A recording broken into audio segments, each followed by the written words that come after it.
voice of Master Chief, Spartan 117. And you're tuned in to Next Podcast. Now, wake me when you need me.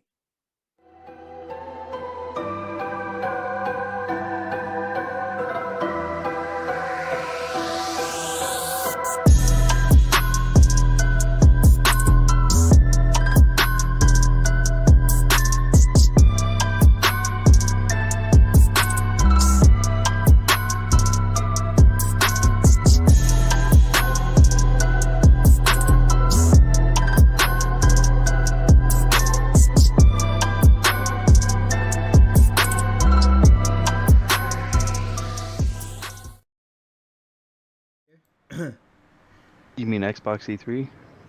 Yo, guys, what is going on, people? Welcome. Betrayal. Welcome to another Next Podcast.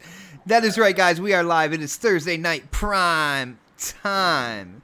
And, of course, everybody in the chat, you know what that means. That's why you're here. Yo, shout out to the whole chat. And, yo, huge shout out to my brother, Master Clown. Like, this dude just started getting in on the Super Chat early and often. Brother, thank you so much for the support, man. And guys, he let everybody know the Super Chat is indeed working, and it's working flawlessly. Absolutely, my jaw hit the floor when I saw that. Master Clown, thank you so much. Guys, we have an awesome show lined up for you. There are times where information comes out, game trailers, stuff like that, and it just makes it easy to do a high quality podcast. And I think that is what happened this week, because we had SummerGamesFest today. You know, we have Xbox Bethesda showcase right around the corner. We had the revealing of Battlefield 2042. There is a lot to talk about, and according to Pred, a steaming stick. So we got a lot to talk about tonight, but we can't get into the topics without doing the intros. And I'm going to start with the man I just mentioned, coming from the Lone Star State. Guys, you need to subscribe to his OnlyFans, because then you will see his famous steaming stick. Predator, what is up, bro? What's going on, guys? Make sure you guys hit that like and share button here. Make sure you guys tip Xbot, because he uses that money for my OnlyFans. So there you go. Yeah, got it. Double jointed. No double jointed. Nothing. No. Don't. Oh, fresh man. balls. Oh, guys, I can't even. Yeah, we got a good you. show. We got a good show coming today, guys. So stay tuned. I cannot even tell you what I deal with behind the scenes when it comes to this panel, man. I love you guys to death, but you drive me absolutely nuts every Thursday. And honestly, I wouldn't have it any other way, man. Did you say not? No, I didn't. No. All right, moving on, and we're gonna go. Welcome to the no. Welcome to the Cum Zone. Welcome to the Cum Zone. Oh. All right, for people who don't know, there's a certain thing that K Mega has on his stream deck that I do not want played on my channel, and he just flirts with it more and more every week. But yo, it's not his intro, it's not his turn. Like I said, I am coming up here to New England, to the East Coast, baby, the land of hashtag Crispy Truth. That is right. Crispy Bomb, what is going on, brother? Oh man, after that Game Fest, I feel tired, bro. Oh, like no. I don't even know. I mean, I got interested in one game, and Souls. I mean, that's for any Souls fan. Enjoy that Elden Ring, but yeah, we're gonna get into it. But I don't know, man. It was a little boring. Just saying. All right, so he just knocked off the first topic. First question, real quick. Nah, I'm just playing. I will go back to you as well to get a little more detail into what you're saying. But oh, fucking Brad, dude. What are you doing? Hold on. Just look at the chat. Just look at the chat. Look at. Okay. Look at. See, Oh shoot. Do I want to know what he did? That's the bigger question. Somebody asked me It's for the link, man. OnlyFans Somebody asked me for the link for the OnlyFans. I hooked them up. I hope that's not a thing. Yo, I shout really out to hope Lady. that's not- Hold on, shout out to Lady Foxfire hitting up that super chat, making her chat change a different color. Yo, shout out to you. It is good to see you in the chat. She says, download the Tunic demo on Xbox. Miss you all. Fox love. Yo, we miss you as well. Yo, Lady Foxfire, if you ever want to come on and just talk about games sometimes, you are always welcome on this panel. I don't know if these guys over here will scare you away at all. I don't think so. I know you can hold it down. But it is great to see you in the chat. Let's see here. Let's go to the 405, man. He has been waiting for his intro. He has been going crazy with his stream deck. That is right, guys. The man who has been here from the beginning, my brother K Mega. What is up, bro? Amazing. A booby trap that actually catches boobies. Wow. What's happening, everybody? K Mega 405 is live, aka Mr. Fisk, aka we're gonna have one hell of a night tonight. I cannot wait. Let's get to it. I'm hype. You're hype. Let's go. Guys, I think Summer Games Fest, like I don't know, spark of energy for K Mega over here. Maybe he really liked what he saw there. Yeah, brother, it's always good to have you on, man. Oh yeah, no doubt. Yeah, like it's just it's second nature now between me and you, man. I swear. But let's go to the man, the myth, the legend, the guy that everybody out there loves to hate, the man who is not afraid to share his opinions even when they're wrong. Dark Optimus, what is up, bro? What's up, man? I'm living in the land of lattes, and it's great, dude. It's great. No, man, we got a lot to talk about tonight, so let's just get into it, dude. And also, if you guys, just hit that like button, share this out, and stay tuned for this podcast, because it's gonna be a good one. It's gonna be a doozy. Oh, hi. Thanks for checking in. I'm still a piece of garbage. He's so right. I am. I'm such love a that one, fucking- by the way. Such a piece of shit. I love that one, and the other anime one, the Sir X-Man one is incredible. Yeah, we know why you like that one, Bot. We know why it you makes like me that laugh. one. That's why I like. Does that it? one. Does Yeah. it? Does it? Yeah, no, it does. It really does. But guys, we got stuff to talk about. We don't want to bore people with what I think about certain things that is on K Mega Stream Deck over there. So Diabetes. diabetes. Yeah. Diabetes. Somebody came up with the coin diabetic gaming at one point in time. Oh, they did. They did. But guys, let's get into Summer Games Fest. It kicked off today. We had Jeff Keighley coming in with a show that he was hyping up for a while. Promotions are a good thing. You know what? Crispy started with it. I'm gonna go with Crispy on this. Yo, Crispy, we heard that you checked out Games Fest, not Game Pass. You checked out Games Pass, Summer Games. He Hold on, did it can again. we start over?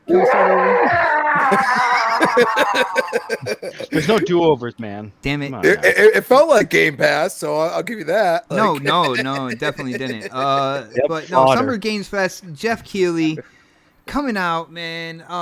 Just what did you think of the show in general? And I do want to get into certain parts of the show, but in general, right before E3, I know I was hyped for this, man. Did it live up to what it was supposed to be for this time of year in gaming, bro? I mean, I guess if you're a Souls fan, you're pretty excited. That was Other hot. than that, I mean, I felt like it was like an indie showcase. I mean, realistically, that's what it felt like. For me, the only game that really grabbed my attention was Evil Dead. There's a few other games, but some of them were even just still on.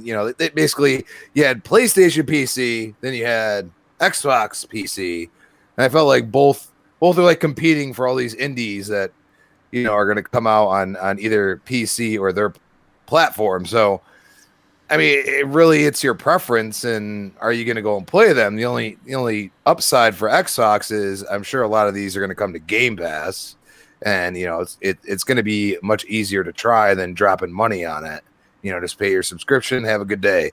Also, that Tunic demo, as Lady Foxstar said, that I think a lot of people are going to be going into that on a Tuesday, I believe. So there's going to be a bunch of games dropping on Tuesday that are, demos and such, that you can try out only on Xbox. So that's pretty cool.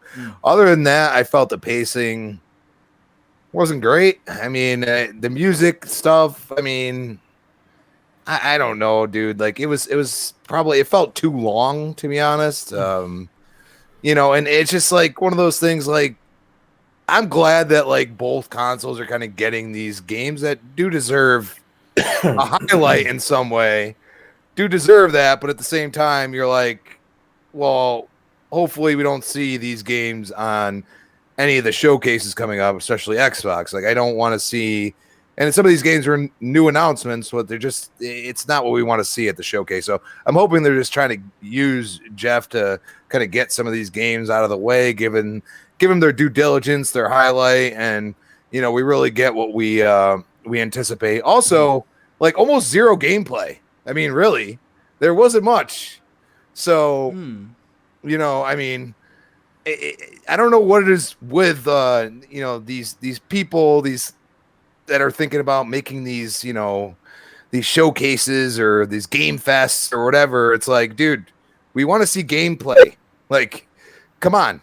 You know what I mean? So it's just one of those things. Like I'm a little confused. I mean, obviously he's got more days going along this week and into next week. So we'll see what transpires. But I feel like this is the kickoff. And I was like about to fall asleep. And I just, I'm just like, we'll give it a 5 out of 10. I mean, just because I saw games I'd never seen, but at the same time, they just didn't interest me, most of them.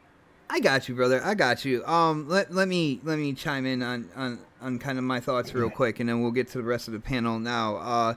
With Game Fest and it being so close to E3, I thought big time show. All right.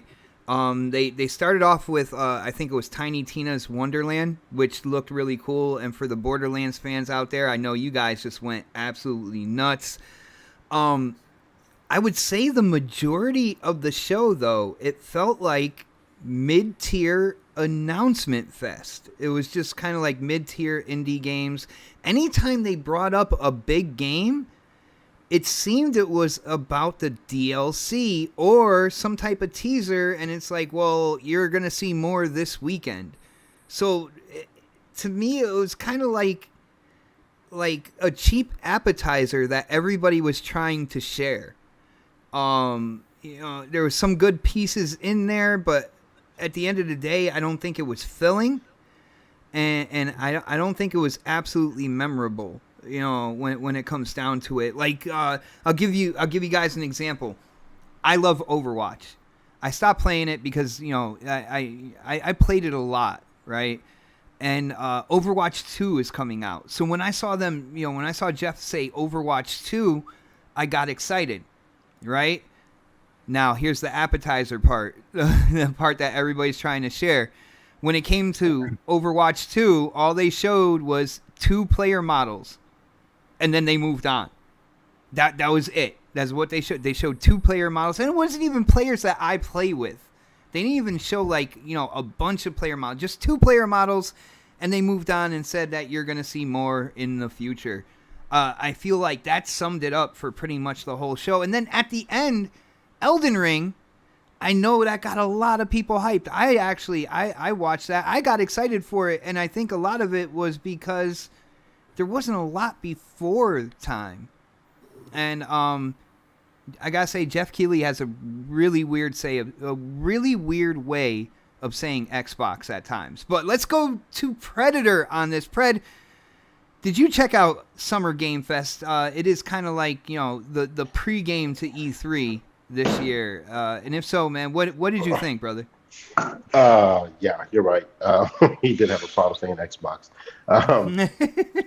I pointed that out. Like he said it. I didn't count, but I would say he probably mentioned Xbox maybe 3 times, and it took him an hour to do it. But I thought the pacing kind of sucked on the whole program. It was really slow. A lot of, like you said, a lot of the games were, you know, indies. I think everybody was really just there to see Elden Ring, and had it not been for Elden Ring, I think this probably would have been like a C minus. You know, and there were some like some interesting games there, but like to be honest with you, if I was paying my wallet, I'm not buying half of the stuff that they like more than half of the stuff they showed, and they're not games that would be on my radar. And I get it's E3 week. A lot of companies are not going to put their announcements out on this show with E3 coming up this week as well. So they're saving it for E3.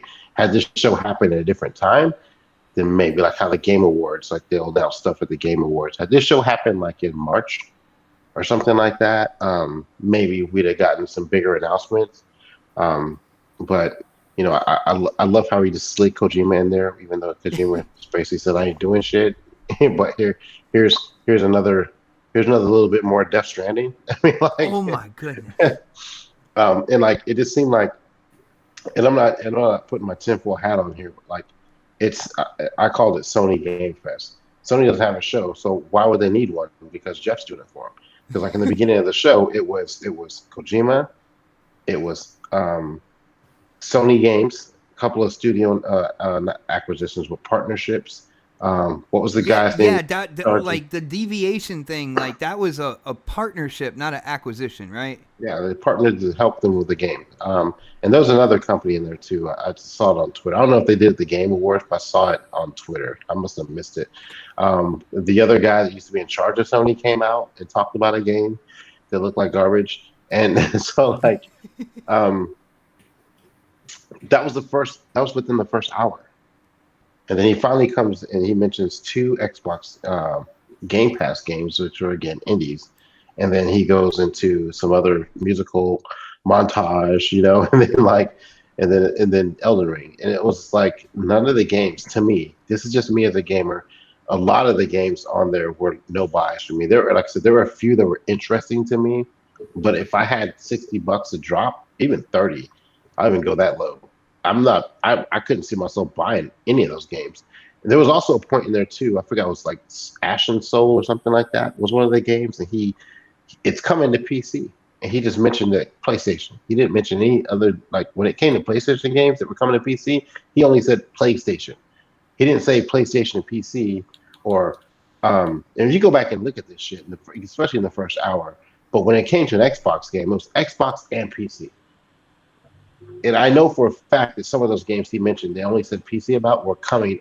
He only said PlayStation 4 they were also coming to PC. I know that for a fact because the first thing I did was went and Google them to see like, oh, where's this coming? Like, or you would see it at the bottom, you know, of the thing. Keeley just has this thing about Sony. I get it. That's this place of gaming. That's where he chooses to play. But as someone who's leading the charge for the gaming community with all these shows, you got to have a little bit of bias and reel that shit back a little bit. He refuses to do that.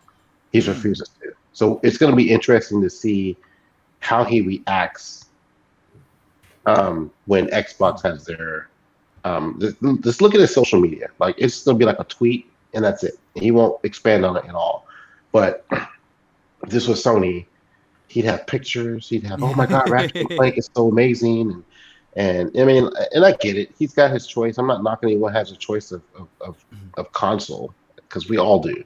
But a person in his position, you kind of have to pull the reins back a little bit, and he never does that. You know, even like this year, I'm like, why the fuck is Kojima here? Yo, for real. Unless he's announced an announcement he's gonna like come to Xbox or something like that, or he's got a new game in the works. It was just Death Stranding for like the 8th straight year. Like we don't need to see any more Death Stranding. We moved on from Jeff that game. Keighley said that, we all really, really miss Kojima. Like, at the No, end of we that. don't. Like, we No. really miss him. No, he misses him. That's what it is. So like, he's gonna find. And like, it was funny because I was like, even last year, I was like, okay, Death Stranding's out. There's no way we'll see Kojima again. And sure as shit, we saw his ass again. Because I mean, if he's gonna bring him out, like, and that's what I thought about the show. Like, a lot of people they brought out, like you were saying with Overwatch, the game isn't even fucking near ready. Why are you talking about some character creations right now? Kojima ain't working on shit. And then like. But they asked him about it, and he's like, well, and the funny thing, when they asked Kojima about his next project, he was like, well, what are you thinking of? And I'm like, really? Unless you have something tangible to really share, you just why even ask him to come? You like, gave hey, him the what do you mic got? to just fly away in his thoughts. Like, that was it. I mean, well, no, in the pre-production part of this is where you ask those questions. Okay, we're going to bring you on. We want to bring you on. Do you have anything to show us? Well, I'm not really working on the game right now. All right, cool. We ain't working with you then. Fuck it. We'll see you next year. Like, that's what it should have been like. You ain't got to show us. Like, I didn't like again, this is the gaming show, not the musical artist show, not the, we want to see games. I don't give a fuck about fucking Weezer. You know, like. Oh, don't you dare mess with Weezer, okay? I don't give a fuck about Weezer. Like, why are they there? Like, I get, like, we want to see games. If I wanted to see a concert, I'd go pay for one somewhere. Like, I don't want to see these artists I've never heard of. I've heard of Weezer. I don't know who that other chick was. She might be popular. I don't fucking know. But like Japanese Breakfast. Whoever. Yeah, whoever the fuck that is. Like, exactly. Like, who the fuck is that? Like, I don't care. Like, we're here to watch a show about games. Show me games. And they did show games. And this is this knock on my personal preference. Like, it was a lot of, Game Pass type shit. Like shit you see. Yeah. It was a lot of shit that, like, most of us are not going to spend $40 on. Or plus. Like, I get the indie scene. I love the indie scene. But I think he probably needed maybe 2 or 3 more blockbusters in there to kind of mix in what he was doing. And for whatever reason, he couldn't get them to sign off on showing up in the show. And again, it's E3 week. So why would they show it there when they can show it on the stages, other places? So I don't know. That's just my take on it. The show wasn't terribly bad, but I mean, like I said, it's a C to me. I just, if I could take my time back, my 2 hours of life back, I probably would. Dude, unfortunately, I had an offer to play golf, and I'm like, no, I gotta watch Summer Game Fest. I gotta see what's going on. Next podcast is on tonight. I gotta see if there's gonna be anything major. And there were a couple things definitely to talk about. The whole Keighley Kojima thing to me was really weird. And then Kojima, when he was talking about, what's going on in the world, he's referencing, COVID, 9/11. I think he even talked about Hitler at one point in time. Like, it was really, really strange. And then to show Death Stranding director's cut, what were they doing with Norman Reedus and the cardboard box? I understand Metal Gear reference, okay, but come on, like, what was that, dude? Were they trying to show off some particular, like, graphical enhancement that would be coming to direct? I'm still thinking about what the hell that was when it comes to Norman Reedus playing with the cardboard box, aka he jumps in it. Like, it seemed like there was so much wasted space on bullshit. I'll just leave it like that. Like, where they could have, I'm pretty sure they could have had other people come in with gameplay or games.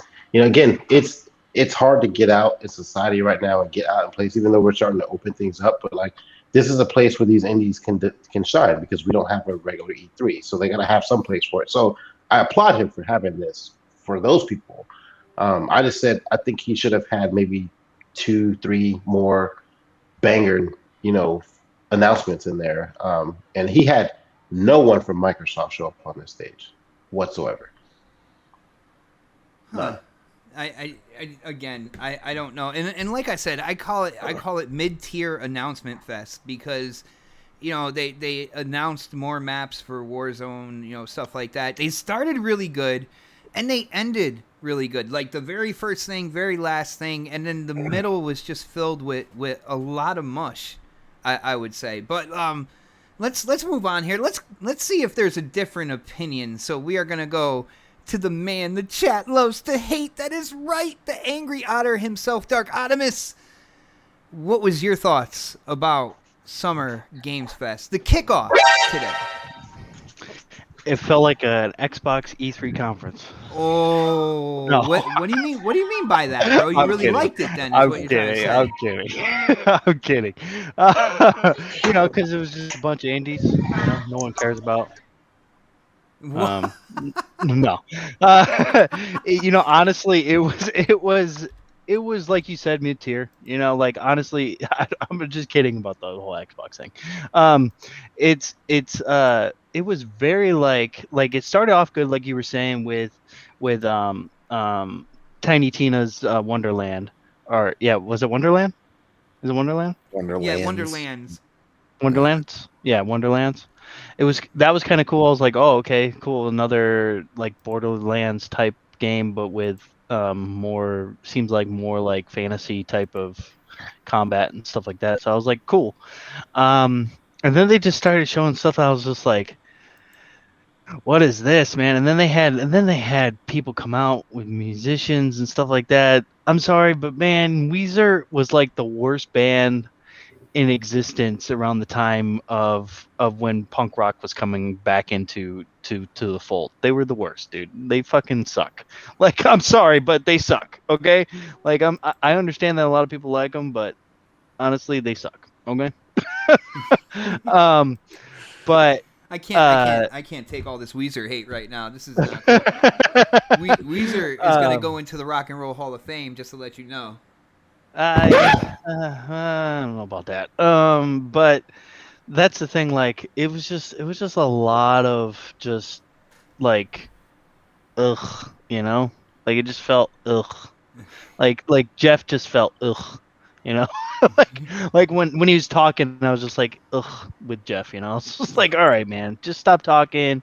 Let's show us some games, and then that's it. That's all we need, and that's the problem with a lot of these shows. They're like, they try to like entertain people with other shit, and it's just like, dude, we don't need all this other stuff.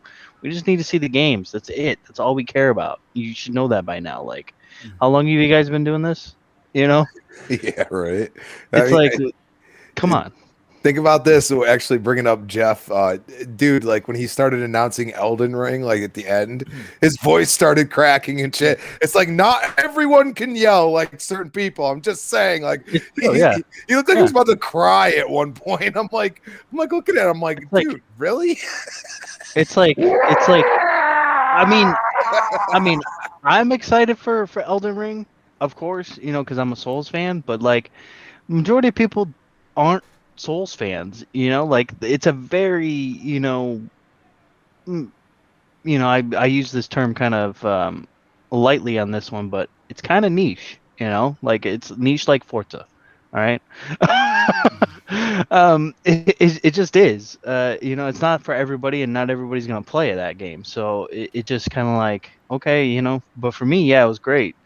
It's the same thing like Borderlands or Wonderlands. It's like, it's not going to be a game for everybody. Not everybody's going to like playing that and stuff like that. So it was just a lot of that stuff, man. I was just like, oh, okay.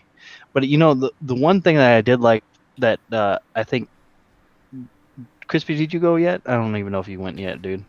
But they showed off Evil Dead, which looked awesome. But I was all like, yeah, but it's I don't know if it's like any single player stuff in it, which is fine with me. I mean, that's fine if they don't put any of that stuff in there. It's just I would like to see a single player type of experience with Evil Dead, like we did with Fistful of Boomstick, like we did with that game when that game came out, which was amazing, by the way. It's just there was just a lot of indie shit, man. I was just like, ugh. And then like most of the Xbox stuff was indie stuff. So I'm hoping that when Xbox goes on Sunday, that they're not gonna jam pack it with, indie stuff, which That's a great point. honestly, I don't think they will. I mean, if they're already showing a bunch of indie stuff for Xbox, maybe Xbox is going to save a lot of its show for its more top tier games, which is good. And I'm excited to see what Xbox has got to show. But Dark, you say Xbox doesn't have top tier games. What's going on here, bro? What are you talking about, dude? I don't. Do you have proof of me saying that? Do you have proof of me saying that? Not in so many words, but I'm pretty sure we can go back into the next podcast archive. Maybe if Dude, I had. I cannot confirm these allegations that are against me right now. We got him.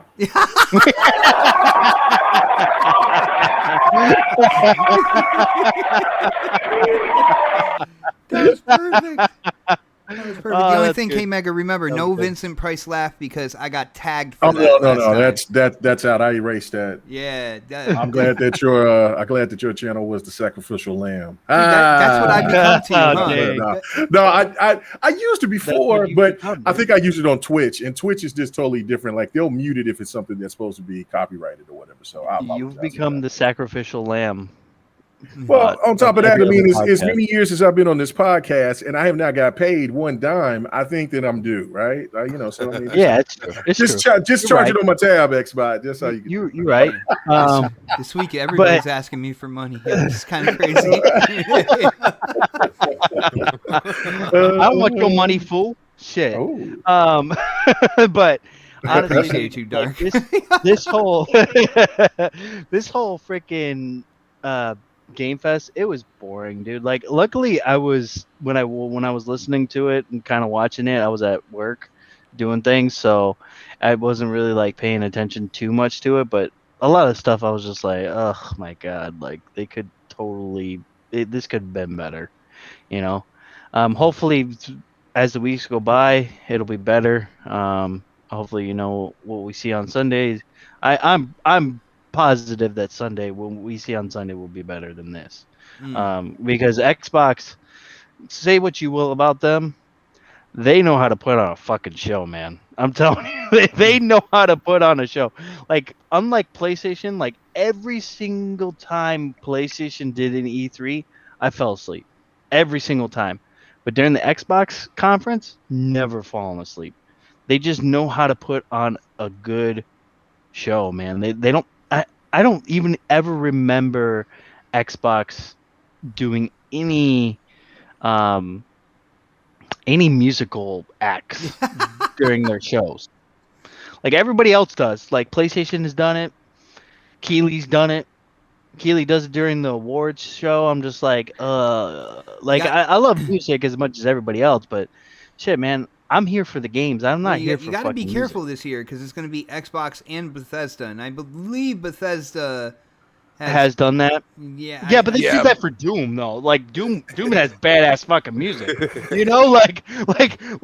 Like nobody wants to hear fucking some indie game having music to it. Like no one cares. Like it's like Doom makes sense. Okay. But I don't know, man. It was meh. I would honestly, if I was gonna score it, I'd probably give it a 4 out of 5. I was thinking 4. 4 out of 10. Oh my goodness. I 4 was out of thinking 10. 4 out of 10. And yo, Yeah. while you were talking And, about and really, it was only because Elden Ring at the end. Brother, This is with really- with you talking about how good Xbox E3 shows, as you were talking about that, Albert G in the chat, I looked up and it said, ha ha ha, Dark always with the facts. So he must agree with you as well about the glad. Xbox shows, which is This is true. yeah, look at that, man. All right, let's go to Crispy on this. Oh no, I already went to Crispy. It was boring. Yes, he was very first. Very first. Yeah, very. It was boring. boring. It was boring like that show, wasn't it? No, that's what he said about it. Oh.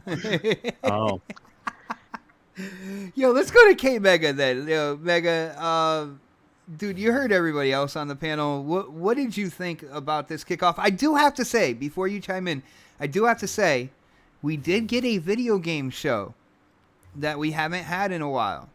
Let's be real on that. You know what I'm saying? So it was good to kind of get the wheels turning per se. But K-Mega, what are your opinions on GamesFest, bro?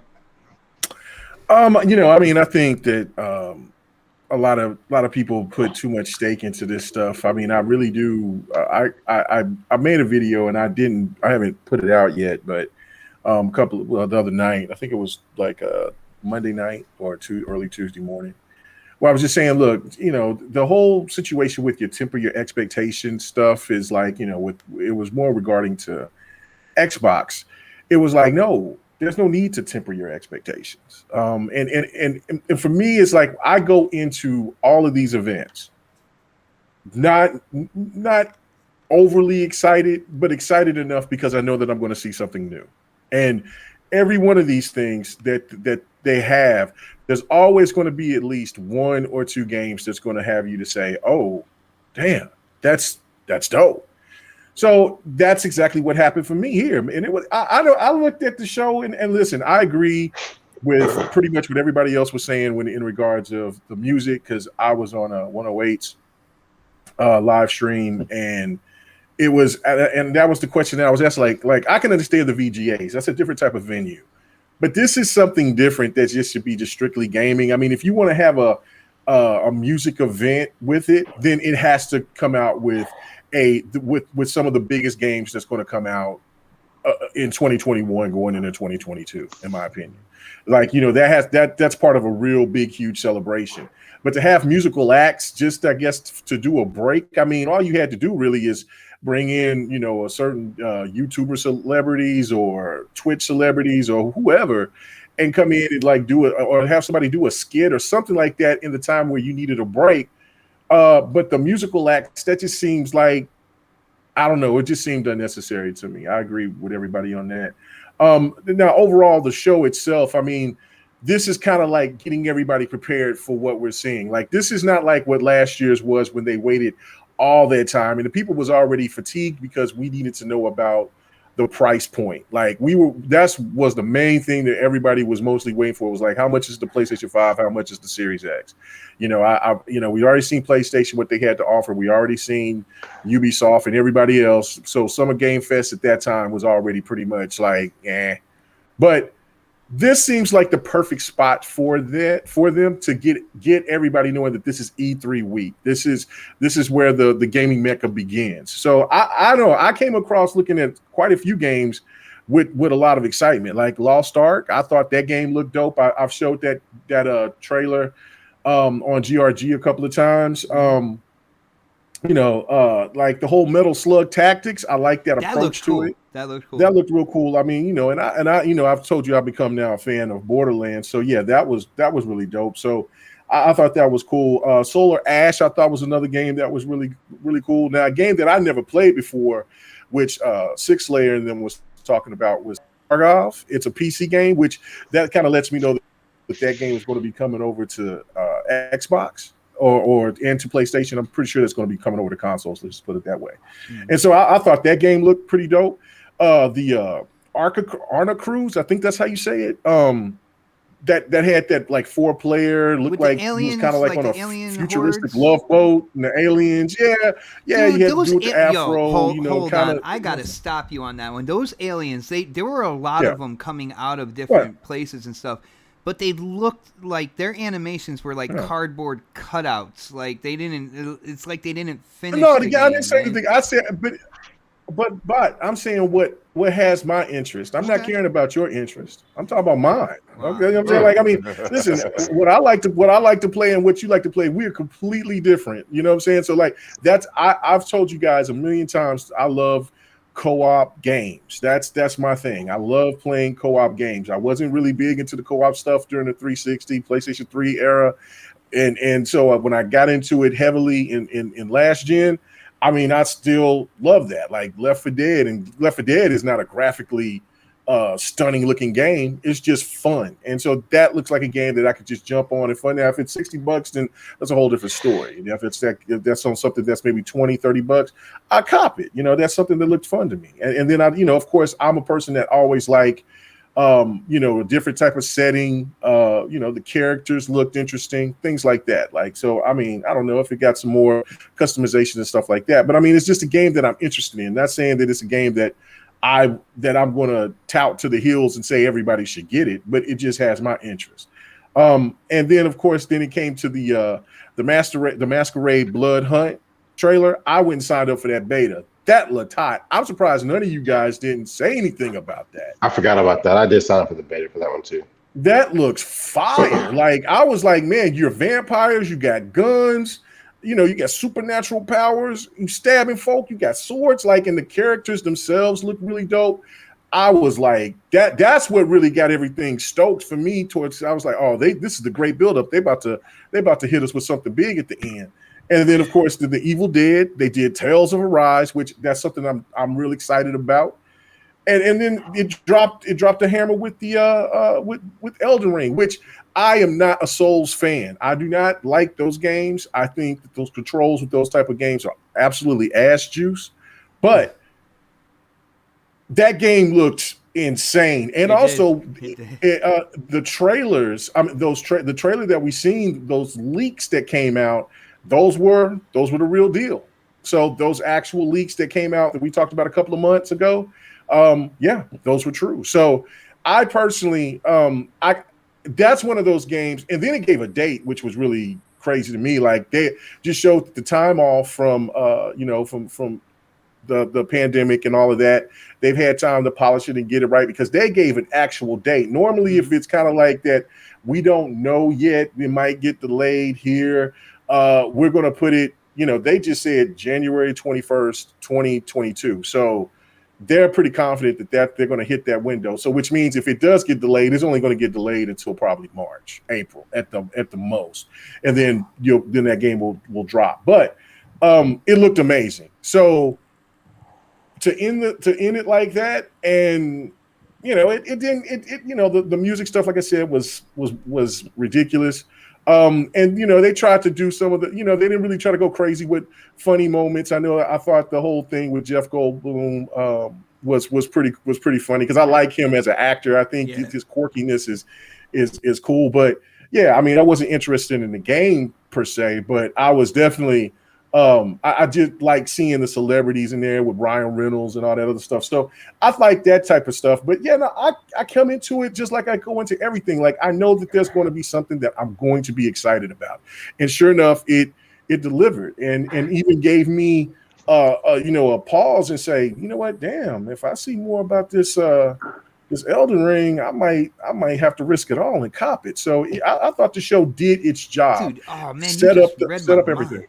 You just read my mind. I was like, with that, you not being a Souls guy, but how much you really like the gameplay trailer to Elden Ring. I'm like, are you really thinking about picking that up now? Yeah, like, I mean, the more that I see about it, because that trailer was really dope. Like, I love everything about what they showed. The dragon, the creatures that you had to fight, they looked different and unusual. Yeah. I love that.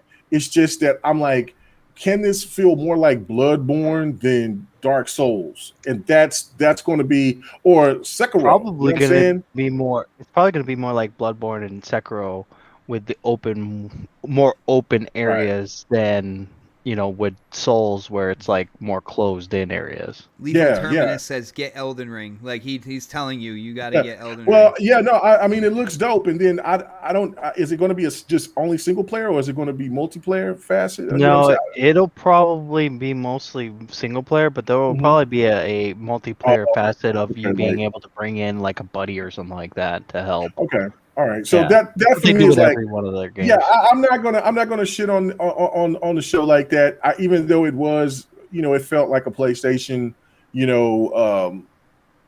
startup, because I mean, it was clear that Jeff Keighley. I mean, look, it is what it is. Like, I mean, you can't knock the man. At least the man is bringing it out. Instead of him trying to do some kind of fake. I don't want to. I love everything. All the same. He is a PlayStation guy, and he has a powerful position, And I respect the fact that he wants to show us gaming, but it's just like with anything else. If somebody's biased towards something, they're going to give that shout out and that love to something that they like better than everything else. And it was clear that he wanted to make people know that PlayStation was going to have some good content in the whole not Yoshida, but yeah, I did see Yoshida, and I thought that was kind of funny because I was saying the 108 and them to Yobi, and they were saying like, listen.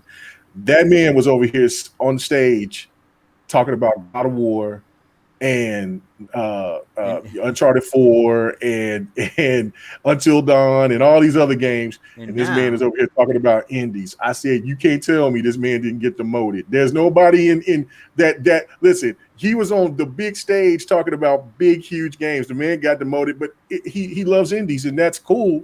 And he might be at peace because he's an older gentleman, and he's probably thinking to himself like, "Shit, I don't got to listen to all these crazy ass fanboys and girls. I could just go ahead and just show a couple of indies and just keep it moving. People ain't going to be tripping like that." Cashing those checks, brother. Yep, and keep cashing those checks until I retire. So it is what it is. But I like I said, I thought the show was cool for what it was. It's a good startup. Got the blood pumping for E3 coming up here this week, and I think that's how everybody else should just look at it. Not take every show and just put it into like it's got to be up against everything else. I mean, because we know the big boys are coming to play, and if they started showing anything bigger, then that's going to give people even more crazy thoughts of like, well, damn, Xbox is going to really have to go balls to the wall, or PlayStation has to do it, and Ubisoft and everything else. So I liked how it was for that aspect for what they showed, and I have to agree with Dark on with my last point is that what he said is that they did kind of show a lot of indies. So hopefully this will show that Xbox is just kind of they will give their love to the indies, but they're not going to give it a huge segment. They're going to just show everything else that they got. In my opinion, I agree with Dark on that. One more thing. No. You know that there was one more thing. They Dude, you sound like Kojima right now. One more thing. One more thing. The studio that's partnering with Sony, Deviation. Yeah. I was like, who is that? Do you guys have to be so up Sony's ass? Like Should they get paid? I know that. I know that they're getting paid, but it's like,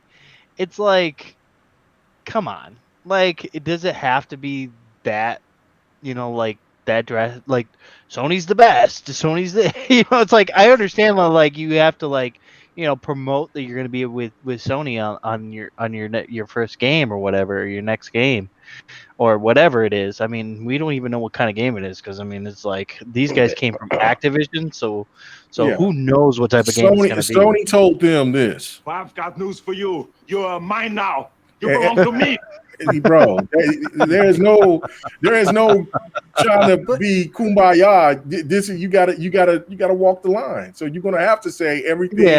Yeah. So they got. But I just thought it felt kind of tasteless. It felt kind of like. I thought it was crazy too, but yeah, there was a lot of ass kissing. Yeah, it was a lot of ass kissing, and I was just like, "Come on, guys! Like, really? Like, I mean, I know Xbox doesn't take that shit to heart. Like, I know Phil Spencer, he's not gonna take that shit to heart. He's gonna work with any dev that wants to work with him. So, I mean, he but it's like, come on, like, it's not. Like, we don't need to go there, I got you, but when it comes, well, first off, when it comes to Deviation, it's a partnership, not an acquisition, and right, exactly, which is weird. That's why they would though. Like what games? They did games for Activision, dude. I don't know what games they made. I don't know what games those two guys made. They did Titanfall and I think Call of Duty. Oh, okay, so they worked on They worked on first-person shooter, so it's probably going to be a first-person shooter. There you go. More than likely.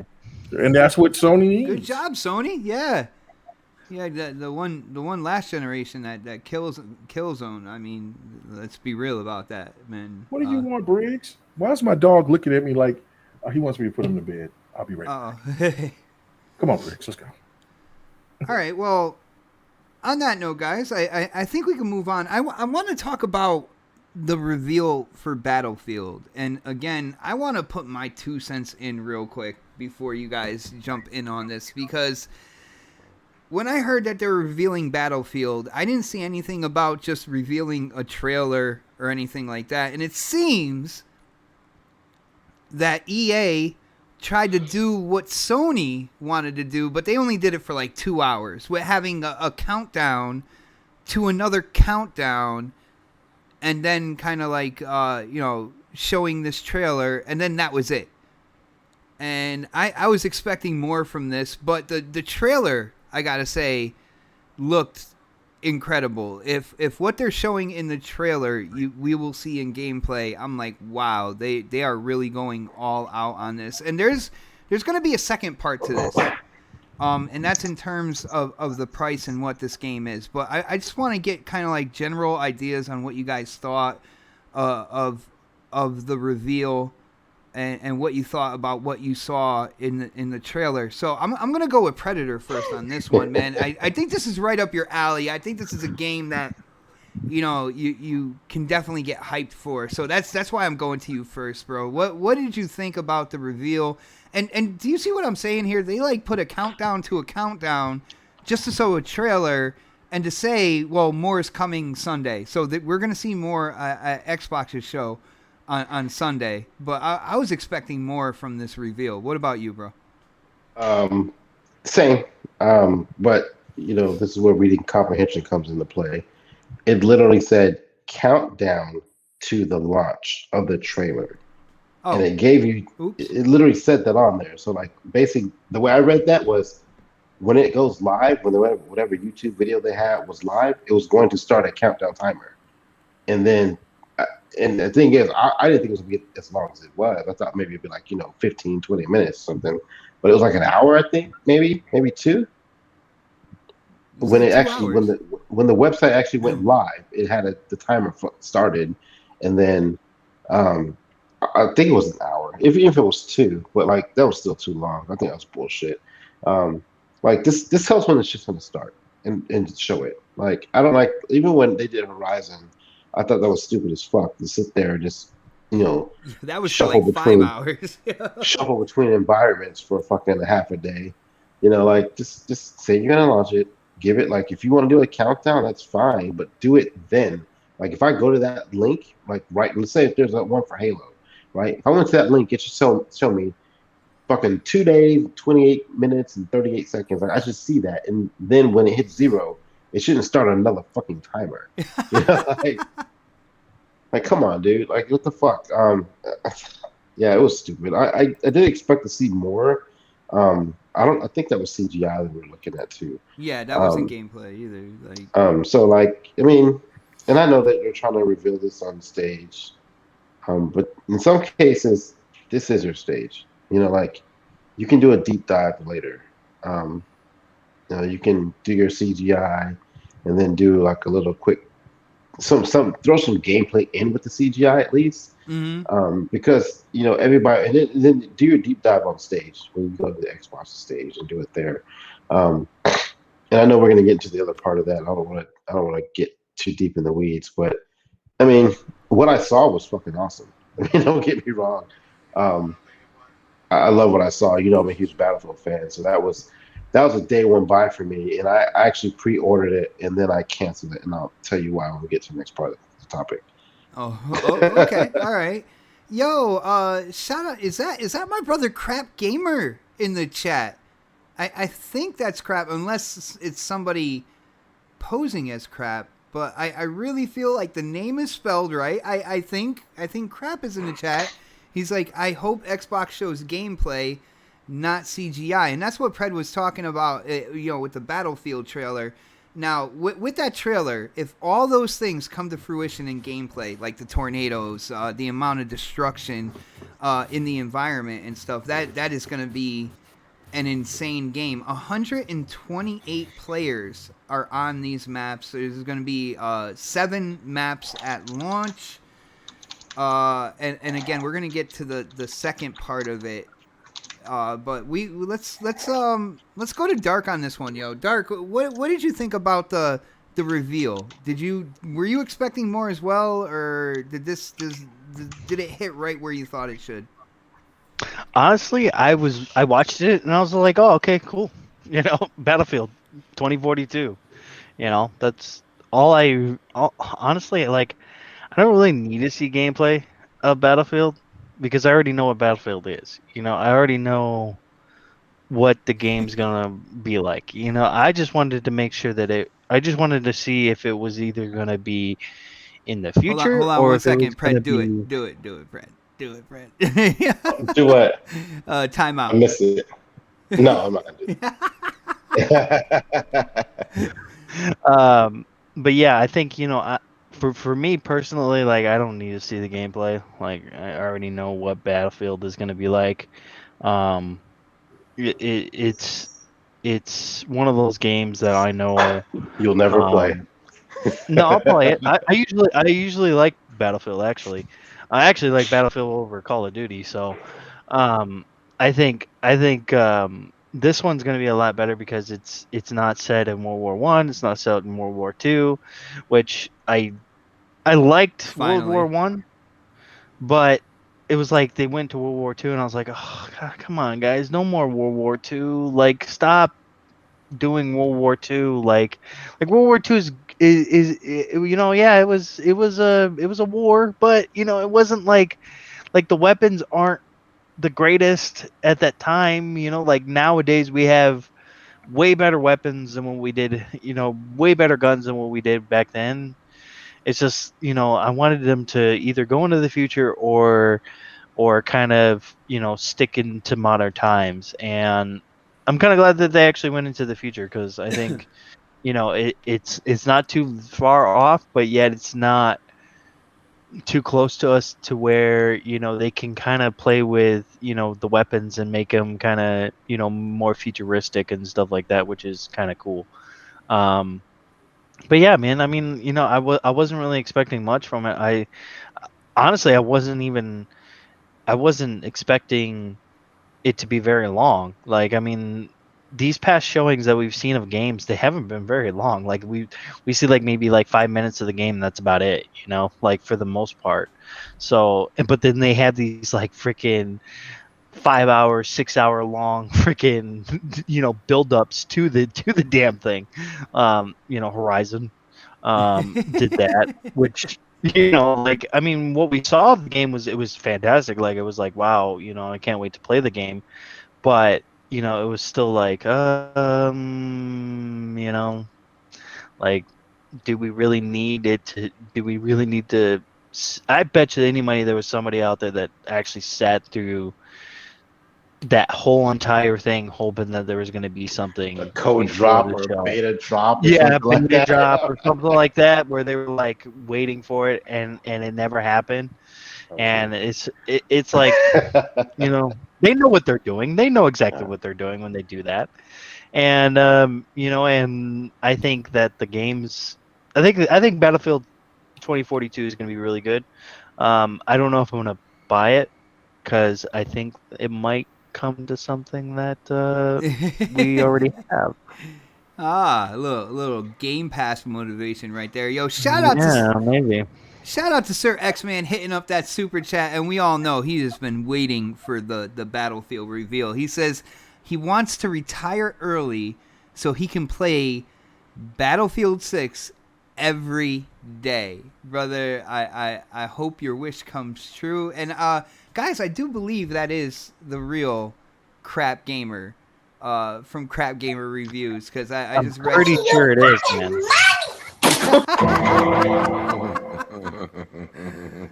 But like I said, the biggest thing, like, I'm taking away. I can't wait to see the actual gameplay, because if the world is as destructive as what they showed in the trailer, where I'm sure it is, dude. I mean, Battlefield has always been like that destruction, just like over the top craziness. So I'm sure it will be.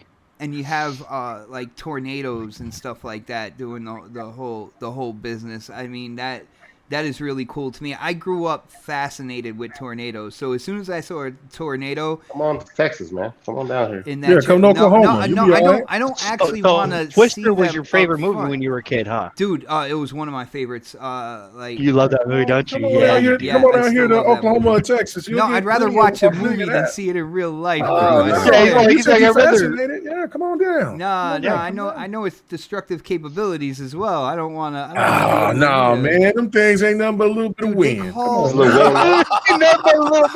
Brother, they call the EF5 the finger of God. Okay, That's right, man. That's right. But that's a finger of God. I can understand if it was the foot of God, but it's a finger.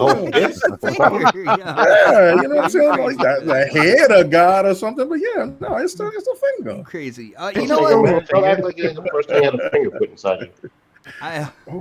Guys, I want to go. I want to go to Crispy on this because I'm interested to hear what he thinks about this Battlefield trailer. Oh my goodness. I don't think we've ever really extensively talked about Battlefield together, Crispy. So what did you think about this reveal, bro? It's not a new bad company. I'm not happy. No, I'm just kidding. No, the trailer looked cool. I played enough Battlefield 4. Actually, just about every Battlefield before they went into, Battlefield 1, World War 1, and, you might as well call it Battlefield 2, World War 2. I mean, that's the way I look at it at this point. I always enjoyed the modernness of the game, and, they kind of lost that, and I kind of lost interest for a very long time. I mean, even the Bad Company series had, like, a lot of more modernization, actually, futuristic thought process, even if it was like in later dates it was basically like an elite group that had like special weaponry and everything else. So I always thought like that was Battlefield's place, and I'm glad they went back to it. I think like at the end of the day, like it doesn't seem too modern, and I'm wondering with that launch of the space whatever you want, the rocket, spaceship, whatever it is, what's got into that, because I feel like there's going to be some kind of like influence with space in some way, shape, or form. Either like you get like some kind of perk or something you can use, like we always think of like the Hammer of Dawn or something like that, like something futuristic that really utilizes and that's another thing, the tornado. It's like I wonder if like there's a mode where you can like get one of those and launch a tornado if you get 100 kill streak or something. I see what you're saying. You know what I'm saying? Yeah. So I'm like, whoa, the wingsuits. I don't think that's been in a Battlefield. I wondered if you can hijack planes and helicopters. If you like catch the tornado, you know what I'm saying, and you get up high enough. I wonder if you could, land on them and hijack this Well, a thing. helicopter, you'd have to come in sideways. If you can come in from above down and still hijack it, I call BS on that, bro. No, yeah, but I'm saying, like, I mean, you most likely die, but I mean, you start seeing clips like that. I mean, and it's just like when he goes and he stalls out the plane and then he shoots the rocket launcher. I'm like, and from what people tell me that have played more Battlefield 4 than me and are better at it, that a lot of like really good players can actually do stuff like that. Oh yes, that was yeah. So that was kind of like, I think like kind of like a hat tip to like. The players that love that game, that still play that game, that really never got into the World War games. So for me, it's where it is. The bright side is I'm sure it's gonna be on EA Play, and we're gonna get 10 hours to try it out. But we're gonna go into all the rest of it because there's a lot of things that I don't like about after finding out. But that's about it. All right, I got you, brother. K Mega, what about you, man? What did you think? I know you have been waiting for this day to see this, dude. Did it fulfill your expectations so far? Absolutely. It went back to what a lot of people have been anticipating was that Battlefield 3, Battlefield 4 vibe. Modern weapons, because that was that was kind of the hang up on Battlefield 5, other than that crazy made up point of people were talking about, like, they're making women in this and that, but that was just only a trailer. There was nothing that had anything with that woman with that metal arm within the game itself. But just kind of shows you who plays these games and who just talks about them. But Damn. But I mean, that's just, I mean, yeah, they just, remember they did that with Forza 7 with, talking about microtransactions and all that stuff. Like, but no, I'm crazy stoked. It's one of those things for me, and I'm going to read the super chat for Sir X Man because he was saying this to you. He said Xbot hasn't been in the sea storm level in Battlefield 4. No, I don't think he has. So,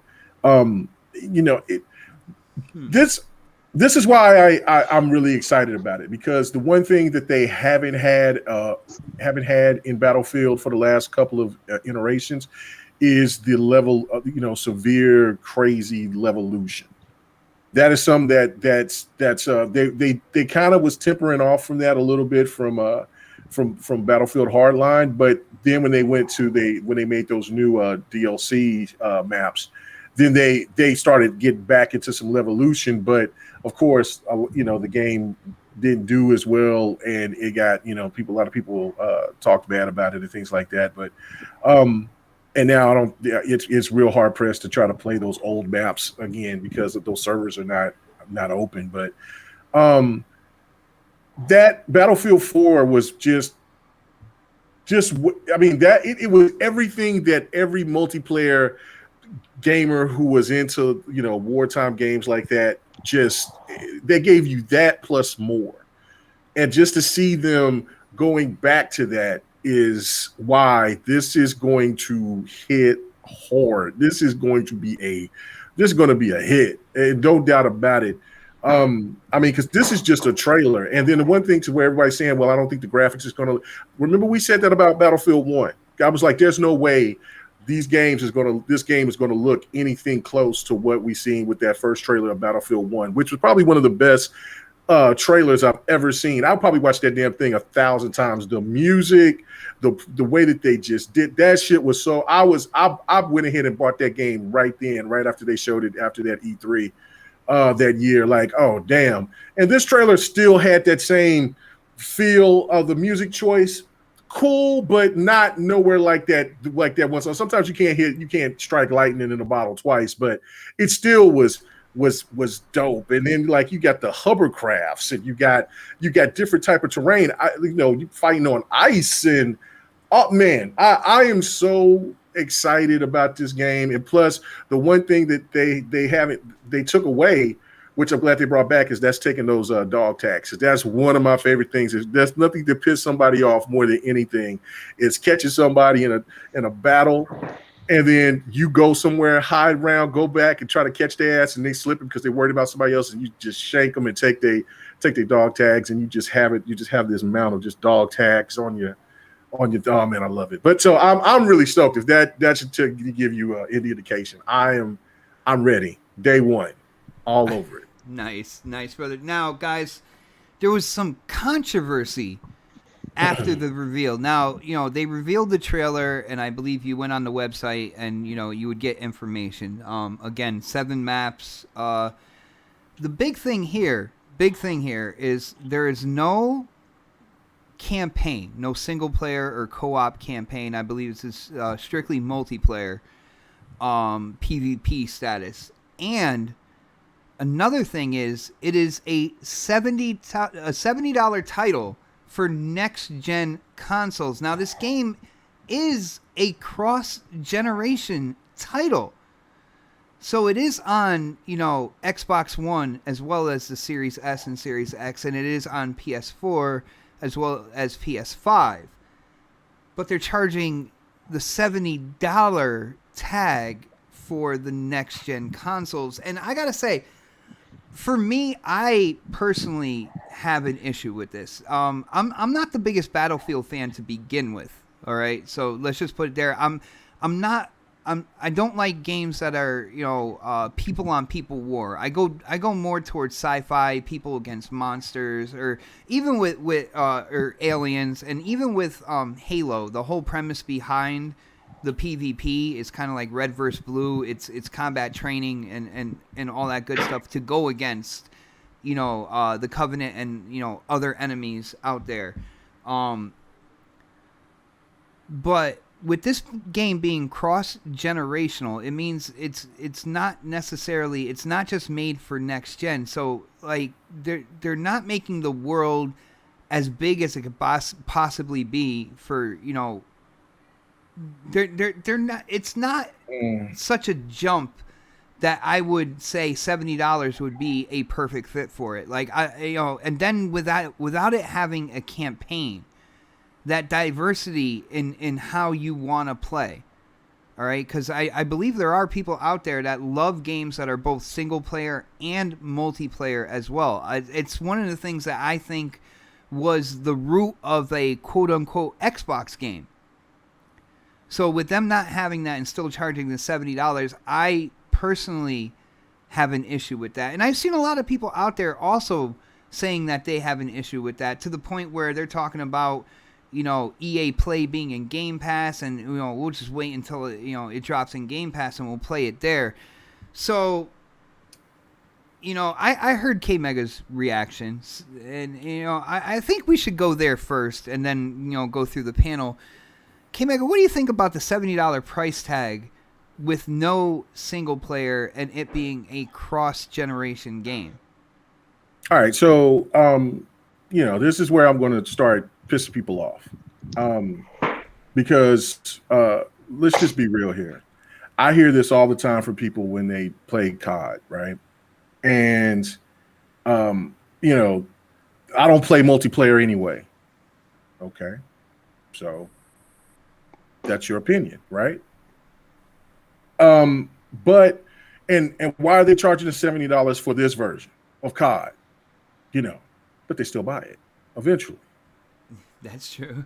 So I don't want to hear it. I really don't. Like, you can't bitch about something that a lot of people don't even go out and play. Now, for people who out there that do, I do play both modes. I play for COD and for Battlefield. But this is for the people who has played Battlefield 4 on the Xbox 360 and played it on the Xbox One when they finally fixed it and patched it and it started working right. Like, people can't ever say that Battlefield skims you on content. They never do. I'm buying a $120 version. I know what Battlefield gives me. I've said this for a while. Like, I prefer Battlefield over COD any day of the week, because also Battlefield is not annual. They come out, they hold on to Battlefields for every, like, you know, 2, sometimes even 3 years. And that's not to say, like, the content that they'll drop might not be some kind of single player esque something that they do. They might do it like they did with Battlefield 1 by giving certain type of stories, or you know, I mean, well, Battlefield 1 and Battlefield 5, they were doing like actual real stories about Battlefield 1. I played that, and I liked the, I guess you would call them scenarios that you played through. Yeah, you played through different you know, story arcs from people that fought in that era. They did it also on Battlefield 5. But this is the thing to me, is where I'm not, you know, people have their opinion about it. If you don't want to pay the $70, you don't have to pay the $70. You can pay the $60, and good luck to you, because that game might not be the same compared to when people are showing gameplay or they're streaming it and you're like, oh wow, that looks dope. It is the nature of the beast. We haven't paid for any enhancements on games for 30 years. It was due to happen. And like I said, I'm not going to be mad at anybody who don't want to get it, but don't come and try to tell me that if I'm going to pay the $120 that I'm the problem. No, for you guys to keep on. I've heard people say shit like that to me before. Oh, brother, just because I don't agree with it, I'm not going to tell you what to, you know, use money in your wallet for. But again, that's the point that I'm trying to make, is that no, the problem is that every time that there's a DLC for your single player experiences, you pay for that money on top of that $70 that you pay. This is the difference between a story mode that's going to be in here that's potentially not going to be there, right? And the difference between me playing that multiplayer. I'm going to get hundreds, maybe even thousands of hours into Battlefield multiplayer. I'm only going to get 7 to 10 hours max on the single player aspect of it. Now, if you found it to be shitty and that goes against your principles, like I said, I'm not mad about that. But don't come to me talking about this is what EA's trying to be greedy. No, because y'all buy COD every year, or you buy that one certain game that you love, and you know that game shouldn't be that price, but you still will go ahead and buy it. Or you know that game shouldn't have that type of DLC at that price, but you still go do it. The problem is that people like to push up on their narratives on people for shit that they don't like. But when you go into their backyard, you see there's a lot of bullshit in their backyard too. So I don't want to hear all that like, oh, I this and that. I mean, I know I'm going to hear it from some of you guys on the panel, and that's fine. I mean, you know, everybody can entitled to their opinion. But as for me, I love Battlefield. And I know what Battlefield will give me. They're going to give me some content. Now, if they skimmed on the content, look how many players that they're going to be putting on the screen at one time. They're giving you Levolution. Man, just think about all the things that they're going to do. Like what Crispy was talking about, like people in the wingsuits and all that stuff. And could you do? Yeah, absolutely. It is a huge sandbox. It is great.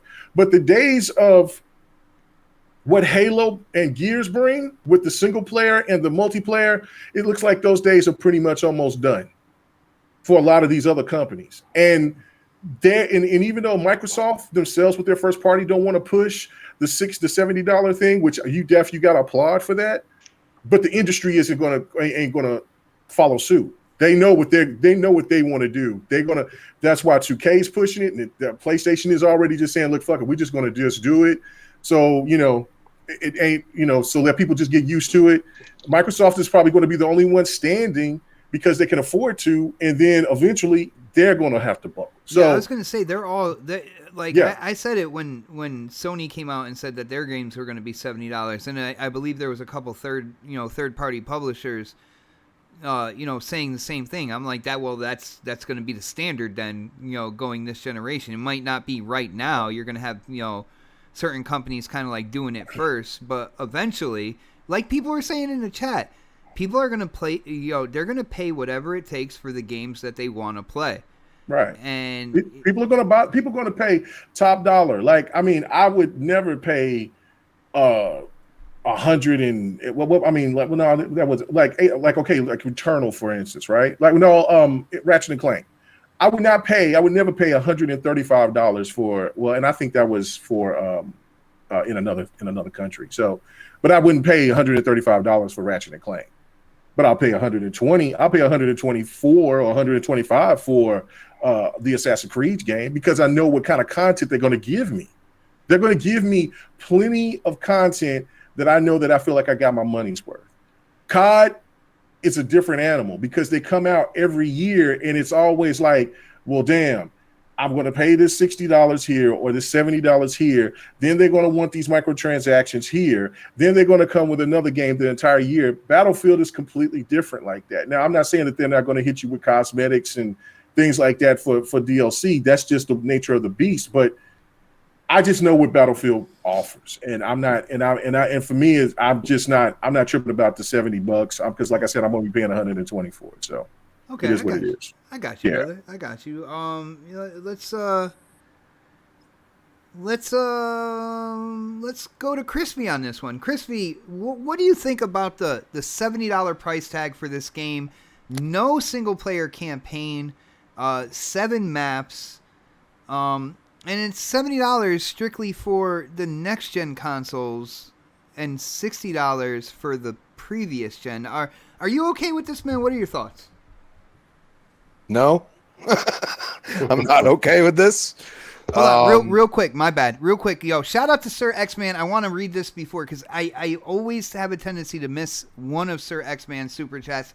But hitting up that super chat, showing love and support. He says, "I love Battlefield 4 campaign because you do certain things in the single player and you can get certain weapons that you couldn't get by just leveling." So, Sir X-Man, he's all about Battlefield. Sir X-Man, hit up the chat. I want to know how you feel about the no single player campaign as well. But go ahead, Crispy.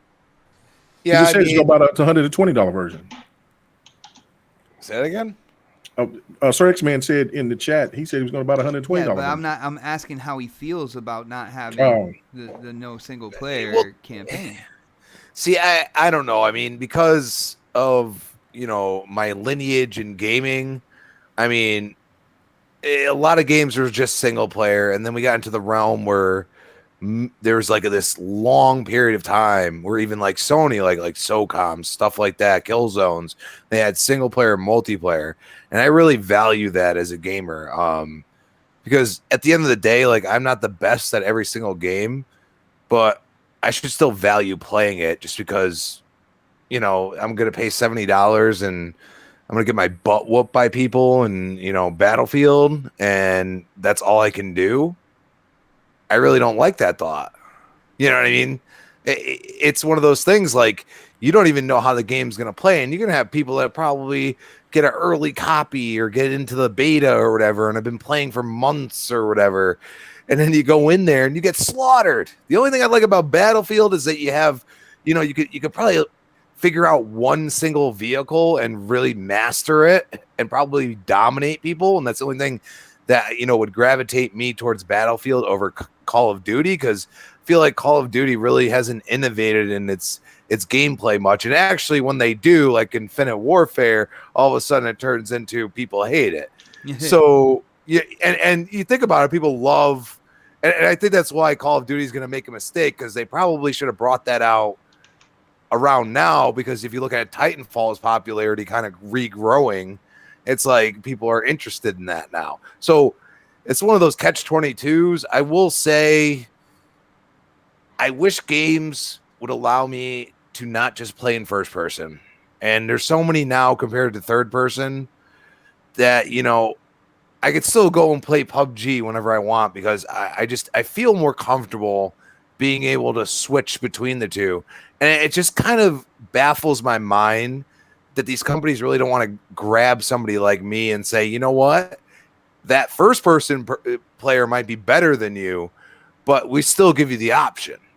You know what I'm saying? Because that's where I am comfortable. I enjoy being able to see my character. Do I not play first person games? Of course I do, but I feel like there's so many now, and why can, you know, a game that started out as a preview offer me this, but none of you can? It kind of boggles my mind. I don't understand it. And I'll wait until it comes to Game Pass. That's the way I'm going to look at it. You know, I'll play it on EA. You know, I'll use the 10 hours. If it absolutely grabs me, then I'll buy the game. I mean, and that's the one good thing I got going for me being, you know, on Xbox is, you know, I get that option, and I'm fine with that. But at the same time, I feel like games are kind of just losing the value of what a campaign can do, not just for, you know, the great player, the diehard, also, you know, the casual player.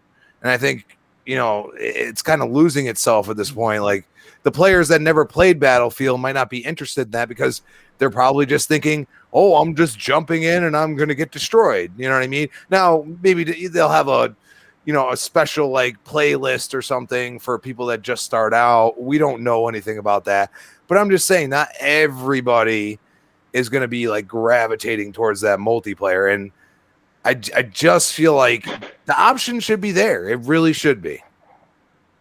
I hear you, brother. Yo, Albert in the chat says no gamer should let this slide. Now, Albert, I got a question for you then. When Horizon Forbidden West comes out and it's $70 on the PS5 and $60 on the PS4, or God of War when that releases on both systems and it's $10 more on the PS5, are you gonna keep that same energy, brother? Energy. I just want to know. Hit up the chat. Let me know. Yo, Predator, what do you think about this, bro, man? I'm just going to get right to it with you. I'm actually, I look at the amount of time I'm going to spend playing this game, and I'm definitely going to get my money's worth out of it. So $70 doesn't even bother me at all. Like I mentioned earlier when we were talking about this, like I pre-ordered the game. The only reason I canceled my pre-order was because I didn't want to get the bigger version, because there's really nothing in there that I'm going to use. It's worth, to me, that I'm going to get out of, you know, the extra, was it $10-20. Like, I don't really give a shit about some skins. Really, only thing I'm really concerned about is getting access to the beta, which I always get into call it to their betas, even if I don't pre-order the game, and then getting that 1 week early playtime, and I can get that with the middle tier, not the higher tier part. So those are the things I'm concerned about. So I'll get the middle tier, and plus I'm still kind of hoping that maybe this whole Game Pass thing still is a thing and it works out. So like I don't have to buy the game. I was planning on getting the collector's edition anyway, and I don't know what they're going to do with that. So so that's what my hold off is. That's why I decided to not get it. And I can pre-order anytime between now and a month or so before it comes out to get that extra time with the game, that the extra week. So $70 doesn't bother me. Again, like you were just saying with, I think it was Albert, you were saying like, you're paying $70 for a single player game. You're going to play one playthrough. If you're like hardcore with it, you'll play 2 playthroughs through it. And you'll never touch it again. And that's, you're talking about the Sony games. And a single player game at $70. Yeah, a single player game at $70 with no replay value isn't the same as playing a game like Battlefield, where you're going to play for 3 years, consistently every day, or like I will, so like $70, even $100. I mean, that's definitely worth it for me. I won't see another Battlefield in a modern day setting for like, what was when did Battlefield 4 come out? Like 2000. You mean Battlefield 4? Battlefield 4 or Battlefield 5? Which one? 4 was the most recent one. Was the one with the recent setting. 4. Yeah, Battlefield 4. That came out in 2013. 2012. Yeah, because it was a cross-gen game. So yeah, it was a cross-gen. Yeah, it's been that long since we had a modern Battlefield, and people still play that game now. I got into a server like a couple of weeks ago, so people still play that game now. If I'm gonna get that amount of time out of a game and I spend $70 out of it, I don't give a fuck. I'm making money. It's like it's a win-win for me.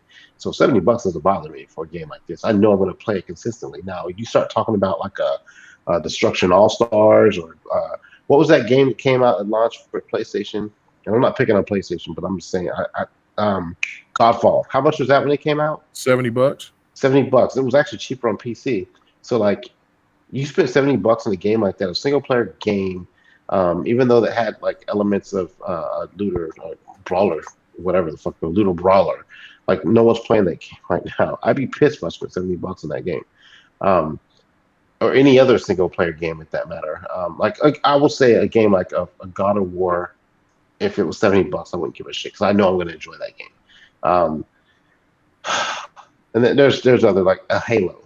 I know I'm going to enjoy that game. I'm getting a single player and multiplayer out of it, and it's got a lot of replay value. For me, it's about how much replay value or how much am I going to enjoy that game. If it's a big budget game, like I said, a God of War, even a Horizon, I'll even throw that in the mix too. If it's a big budget game and it's $70, I mean, I'm not going to cry about that. They spent a lot of money making the game. But like, if I'd spent $70 on Godfall, Destruction All Stars, or fucking even Ori, I couldn't see myself spending that much money on a game like that. Like it's not gonna hold me in it. And you know how I play games. I'm done with that shit in like a week. Like once I start, I play till I finish and I get all the achievements and I'm done with it. I won't pick it up again after that. So like for me, $70 with a game with a lot of replay value, that's a win-win for me. But for something like I said, a short, maybe, I don't know, a 50-hour game, single player, and that's doing everything in it, that's not an issue. I mean, I wouldn't really feel good about buying that. And then I hate to say this, but I'm going to say it. But we have Game Pass. So, like, I have an option. Bro. It's okay to say it. I have an option for some games where I don't even have to worry about that because it's included in my subscription service. And even if I'm spending $70 a year, or however much money I'm spending a year, $120 a year on Game Pass itself, I'm also getting a shitload of other games to play with it. So like, that's not even an argument. Like, I'd rather spend $120 and have access to a library of damn near 200 plus games now versus one fucking game for $70. I'm gonna play over a weekend that I'm off work and be done with it and never touch it again. So, no, $70 didn't bother me. I did see though, and I tried to get people to jump on this shit. For a while there, it was both versions on PlayStation were $59.99, and they had to fix it. But it was showing $59.99 on PlayStation. I guess the big boy version, I guess the middle tier version, and the standard edition. They were $59, and I don't know if they're gonna honor that. But if you got in early, and you pre-ordered, yeah, I don't know. I mean, I haven't heard anybody say anything about it or not, but I mean, people already bought it. They have no choice but to honor it. Yeah, they should. They're like, oh, you no, should. They should. Yeah. Yeah. It's just like with those what was it? Those $10 NBA 2K games. Those people still got those games. I know. I got that Mamba edition the other day. Yep, me too. Yeah, I mean, every time I've had, if I see someone tweet something like that, even if it's a game out one, and I see like a $60 game is like $10, and it's a mistake, getting that shit, getting it. I don't care what it is. I'm buying it just for GP. But yeah, I mean, we're getting to the point where some of these games, their budgets for some of these games are going to be pretty hefty. So I would just say, games like Battlefield, like Halo, God of War, Red Dead 2 or 3, whenever that comes. If that game was $70, we'd have paid that shit and not thought twice about it. So I think a lot of people are kind of caught up on the fact it doesn't have a single player campaign. And I typically try to play them, but that's not my main focus for Battlefield. I want that multiplayer. So I'm really quick to get the fuck done with the single player so I can get straight onto the multiplayer shit. So don't cry. You guys are going to play multiplayer after you beat it. Even if you play the single player, you're going to play multiplayer after that for the rest of your life. So stop crying. Pred, that was a very interesting take. It's a take that I haven't heard out there in the community once the details came out and whatnot. So that was definitely I was into that, man. Thank you for that opinion. Yo, shout out to Sir X-Man hitting up that super chat one more time. He says Xbox got Halo and Destiny. He's like, I got Battlefield, bro. I hear you on that, but someday you missed another one of his. Yeah, really? Hold on, let me screen. See, it happens, man. I'm looking. Okay. And yeah, hit up the super chat with this one. He says, Crispy, me and K-Mega will show you how to play Battlefield, buddy. So I think he's telling you got to get it, and you'll have 2 tutors. Did you get the other one too about the one he says I love Battlefield campaign because you do certain things? Yeah, I already got that one. Okay. All right. I was making sure. I was trying to stay on top of things, man. I did miss that one, but I didn't miss them all. All right, brother. All right. I'm just making sure because Sir X-Man will call your ass. Oh, hey, yeah, he will. He will. He'll call you. He'll let you know. Hey, man, I put that super chat in, man. I paid that money, man. You gonna talk? You didn't say this. Yeah, you gonna say this? He's got me scrolling back through and trying to find him. Yeah, he's like, surprise, motherfucker. Okay, all right. But on that note, let's go to Optimus on this one. Optimus, what do you think about the $70 price tag? It's causing a stir out there when it comes to Battlefield because no single player campaign. People even pointed to it's only having 7 maps, even though the maps are incredibly huge. To fit 128 players on it. What do you think about this, man? Are you accepting this or what? Dude, I've been paying $70 for video games for months now, for half a year, bro. So it's not a big deal to me. It's not a big deal. So like it's like you okay. Already, huh? Yeah, they've already got me trained, dude. And honestly, I think K-Meg is right. I think eventually it'll trickle down to other companies. Other companies are gonna probably. They're gonna see, they're making the money over there, and we're gonna do the same thing. And is it gonna upset people? Yeah, of course, at first, but eventually people will just get used to it, and they won't even care. I mean, they might be a little bit more, cautious about what they buy. But I think for Battlefield, $70 is good enough. Honestly, because Perfection.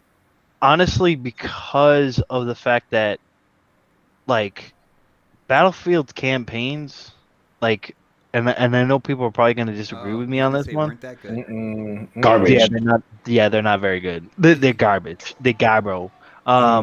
They're not very good, and like it doesn't really bother me that there's not a campaign in this one. Like even when Call of Duty did it, like I was just like, okay, like even though I like Call of Duty's campaigns, and I'm glad that they did bring them back. I'm okay with them if they were decided to be like, no, we're not gonna put any, campaign in the game. I just wouldn't buy the game anymore. Honestly, I really only buy Call of Duty for its campaign because I actually like the campaigns in those. But the for Battlefield, like Battlefield's always been multiplayer centric. Like everybody loves the multiplayer in Battlefield. Like Perfection. You rarely hear people say anything about Oh my the god, campaign. that story was amazing. Yeah, you barely ever hear anybody say that ever. So it's just like $70 for multiplayer game. I'm okay with it because I mean I've been seeing it with other games, so I mean it doesn't really bother me, dude. I literally bought the $80 version of Ratchet and Clank. I have no idea why, but I wanted it. And I bought it. You thought you thought it comes with 20% more ray tracing, and that's right. Why you Exactly. bought it. Oh, that's He bought that extra argument. Yeah, man. Like I saw that it had more, ray tracing in it, and I was just like, I'm gonna pay an extra, No, they just had some extra suits in there that I was like, oh, okay, yeah, I kind of want that suit or whatever. I mean, yeah, could I have waited and probably got those suits for cheaper? Yeah, but I mean, honestly, like I don't buy every single game. I know how much it sounds like I do. I don't really buy every single game, and it's as of lately I haven't really been buying very many games. I mean I bought Biomutant just because I was kind of bored and didn't have anything else to play. But once we start ramping up with games where there's just so many coming out, I'll probably slow down a lot with a lot of the buying of a ton of games. It's just right now, the climate that we're in with gaming, it's like they're so scattered right now. There's not very, there's one, we get basically a game a month. So I think once September probably hits and October hits and November hits, it's going to be like, okay, I'm going to have to decide whether or not I'm going to buy a certain game. When Halo comes out, that'd probably be the only game I'm going to buy that month because I'm probably going to spend it. Yeah, that's true, huh? I don't have to buy that. So see, there you go. I don't have to buy that. But even if Battlefield goes to Game Pass, it's like, I won't have to buy that either. So and hopefully by that point I'll have a Series X. That's what I'm hoping. I'm hoping to have a Series X by that point. But we'll see. I mean, you never know. But I think hands down, dude. You can buy one of Pred's steaming sticks and you'll be okay. I know his steaming stick. I just think that people make it out to be this like grandiose thing that games are $70 now when it's really not. $10 more, and I mean a lot of these guys, they buy the special editions. They spend $100, $200 on fucking game. They spend $200 on a special edition that doesn't even have the fucking game in it. So that's where we've come to, like this generation of gaming. Yeah. That's where we've come to, Last generation too. That's where it started from. Last generation too, and then you can't blame them. I mean, they're gonna spend their money the way that they want, And Crispy, like what Crispy was saying, like he doesn't like the $70, which is which is understandable for him because it's like, dude, I don't want to spend more than what I have to on a game when we've only been spending $60 on games. Like I see where he's coming from and I see where everybody else is coming from. Like it's just we're all gamers here, and we some of us are willing to spend more than others, This. and Oh, I it's thought you was done. understandable.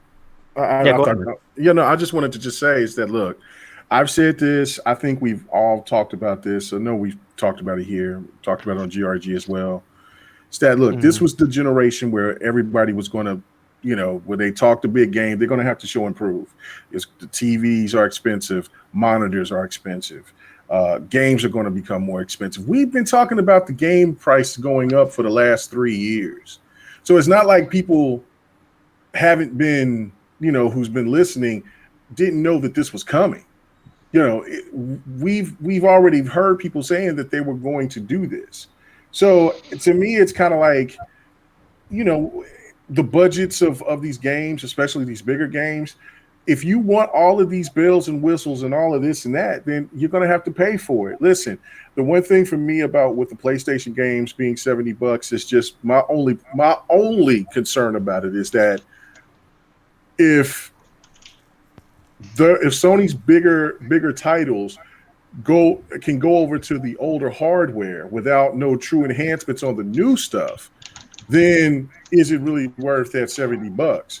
Now, when you I think it's really that ray tracing, dude, that's really like pushing a lot of those games to the PS5 and people buying it at $60 because they want to see that ray tracing, right, which you can't get with the Pro or the no, you can't get it with a Pro or with you're absolutely right. So that's the thing of it is like, listen, we've been paying more that's why I was saying, like, people keep trying to make this out to be like the end of the world when we know that there are certain games that people will say that I'll spend $100 plus if they return this one game, or if this sequel comes back that you've been waiting for, you're going to buy the deluxe version because you're already anticipating it. For people who want Horizon Forbidden West, do you think the people who is anticipating that game is just going to pay the $60? No, for some people on a budget, yes. But for people who really want to play that game and want to get everything out of it because they're going to have DLC dropping with that game as well, they're going to buy the deluxe or the gold edition. That happens with I did with Ratchet and Clank. Right. Like, and so people have been paying more than $70. It's for certain titles. I'm saying that for me, $70 for Battlefield is not that big of a deal. Now, if it was reversed and they says, man, we might have to take away the multiplayer or separate the multiplayer, and send and give you the multiplayer later, or like you pay $20 for the multiplayer, but you pay $70 for the single player. That's inexcusable to me. That was like the same thing with Halo Infinite when they were talking about, well, we might have to separate. No, bullshit. Just delay the game so people can get what people are accustomed to with Halo. Give the single player and the multiplayer aspect of it. So that to me is just, I don't know, man. Just everybody's going to spend the type of money that they want to for the things that they like. For things that they don't like, they want to nitpick. And to me, I think that's a double standard, honestly. I hear you on that. I would say at the end of the day, with such a big franchise, that the thing about when it comes to gaming, especially a big franchise that is known for multiplayer, can pull this off and make it the norm. And my whole thing is should we accept it? Where when you look at, like, say what Halo is doing, where they split single player and multiplayer, supposedly, oh no, they definitely announced that multiplayer is going to be free to play. People literally complained that they were going to be able to play Halo multiplayer without spending money. So it's like the direct opposite of that, and people complain. And then when it comes to a game like this, and it's they're charging $70 more and no single player, people are like, yeah, no, that's cool. You know what I'm saying? So I know that all games are going to $70, which is another reason why I am really happy to be in the Xbox ecosystem. And even with a game like Halo, which you guys know, I play Halo. It's one of my favorite games, my favorite franchises. I will always be there for a new Halo. Halo's dropping in Game Pass day and date. I'm not spending money to buy Halo, at least not right off the bat. Day and date. I'm going to be playing it with my subscription, and I absolutely love that, especially with the real life situation that I am in now. It guarantees me that I'm going to be able to play a franchise I love and not have to think about, oh man, I'm going to have to get up, such and such amount of money to buy the game to get to play that. I feel like that is an awesome part of being in the Xbox ecosystem. I do want to shout out my brother Master Clown X3 again. He is still here, people, and he is still hitting that super chat, brother. Thank you so much for the support, man. I cannot tell you how much that means. And of course, Sir X-Man doing that same thing, hitting up that super chat multiple times, brother. Thank you so much, my golfing buddy. And this one is for Crispy. He says Crispy might get a surprise on Battlefield 6's release day. Oh boy. I wonder what that could be. Well, then he knows I'm gonna play it because he got me to play golf. So there we go, bro. He's recruiting. He's recruiting. He might be like, oh, he might actually be good at this game once he learns it. Who knows? I mean, just look at what happened with golf. Am I right? Am I right, brother? Am I right? Like, you came in and you just were swinging for the fences, and Master Clowns hit the super chat one more time. Brother, if you want me to say anything, just type it in there. You are going straight orange super chats all night long. Oh, my goodness. Thank you so much, bro.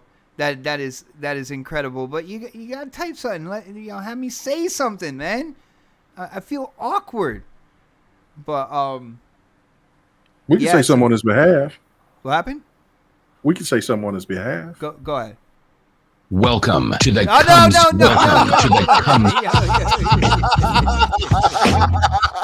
Dang. Thank you, Master Clowns, for that. You gave me an opening. Damn. You kicked that door open, man. Oh.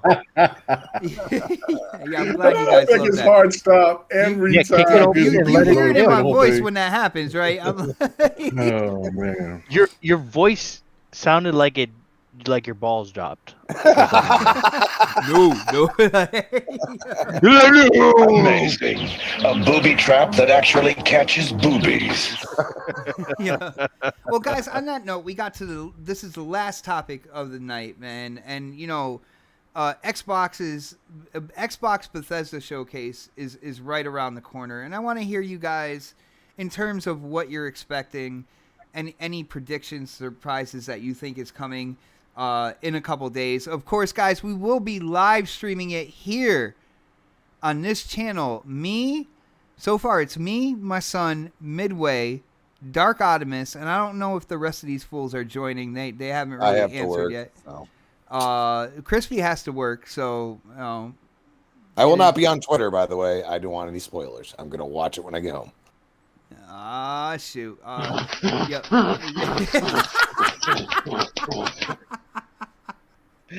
Oh, shoot. He's like, I don't want to. Never mind. Oof. All right. Every fucking Thursday, man. I'm gonna try to be there. I'm gonna see what's going on. All right, bro. All right, but on that note, here we go. What we're expecting to see and any kind of like surprises / predictions here. Since Crispy has to work, why not let him go first tonight? So, Crispy, what is up? What are your predictions for E3 Xbox Bethesda? Predictions? Well, we know Starfield and Halo are going to be there. Also Battlefield. I expect all three to have gameplay. Okay, Halo, they said that they're going to show off the multiplayer. Do you think we're going to see single player as well? They might. I feel like they do a quick little couple flashes of what the game was and the when they showed the demo originally and what it is now. Not even announcing it or anything.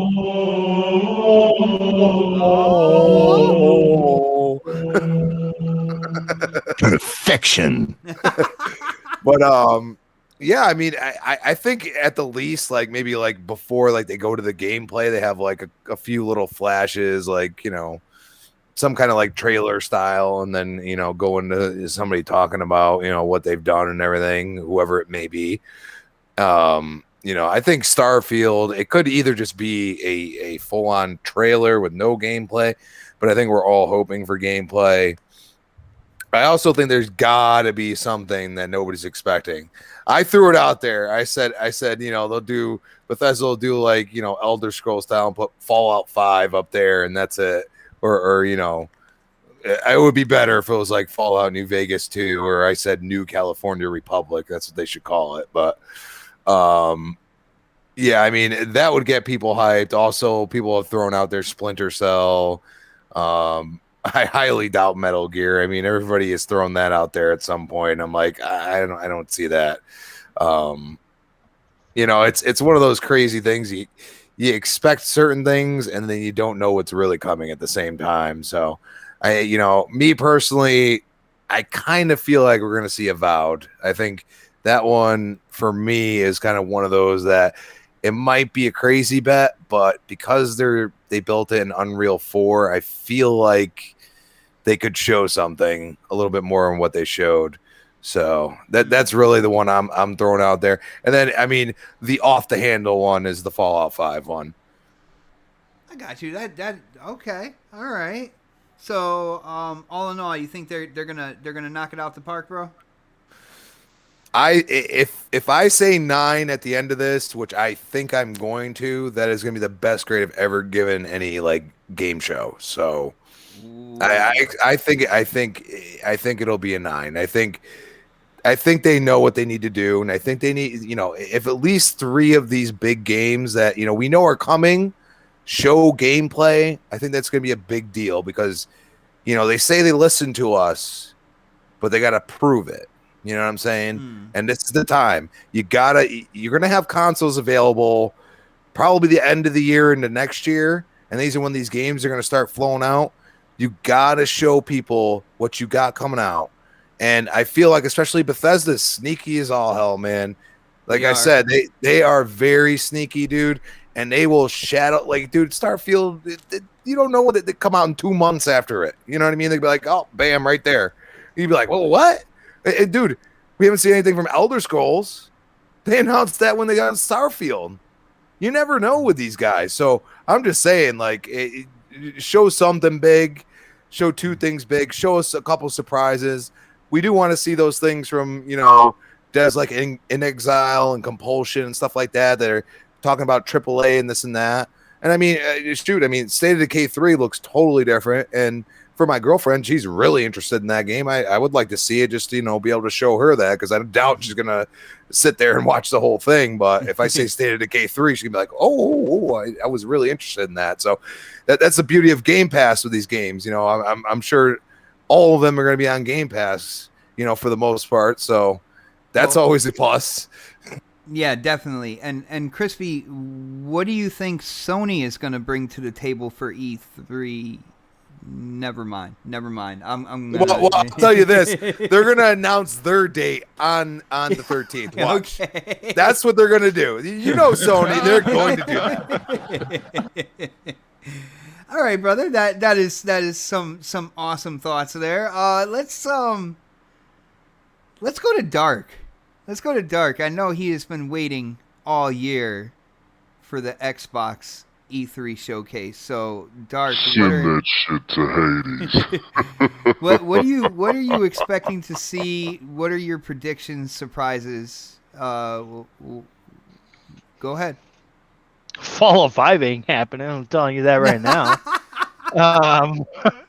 You can get that out of your head right now, Crispy. No. There wasn't a lot of white on white crime tonight, so I think there wasn't, and that's why I was trying to bring it up. But Crispy's not falling for the bait tonight. It's good stuff. But yeah, man. I mean, honestly, I just want to see. I just want to see Halo. I want to see Starfield. I want to see something new. I want to see some of their new some new IPs from them. I just don't want to see too much indie stuff. I mean, they could throw in some indie stuff, but as long as they don't throw in a lot of indie stuff, I think it'll be okay. Um, I'm not gonna tamper my expectations for Xbox because they always put on a great show, man. Like every single time they put on a show, it's always a good show. Even if it's not, even if there's really not very many games that they show, or they don't show like gameplay of games. The show itself is really good. Like they have a high production value for their shows. So it'll just be exciting just to see you know I know it's not going to be like the 2019, 2018, 2017 E3s, but I hope that Phil Spencer comes out on the stage that has an X and just like fucking, with some shirt on that people are like trying to analyze and shit. and because Phil's good at that, man. He's a good, say what you will about Phil, but he is a good PR person. There you go. He can really just talk to people about games and stuff like that. So and then if they have Sarah Bond come out there, she's really good too. Like she's probably right up there with Phil, like in terms of just being able to talk to people. Perfection. And hopefully we see a lot of Halo. Like I want to see, well, I mean, me, dude, I want to see like 20 minutes of Halo.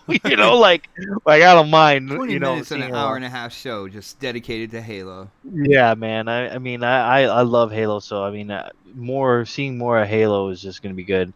Honestly, I'm expecting surprises. I'm expecting them I'm expecting them to do that because they've always done that. They've always thrown out some surprise. And it might not have been the thing for you, but it was a surprise, like when they did the backwards compatibility, 1 year, and then the next year they did original Xbox backwards compatibility. The way that they announce stuff is just honestly, it's top tier. Like they don't really like they've always kind of been like that. PlayStation has always been like, oh yeah, here's the game. They show it to you, and it's usually like you kind of fall asleep during their conferences because the mellow sounds of Flute God. Mellow. It's a lot of mellow kind of speaking. Mellow, just kind of like, oh yeah, and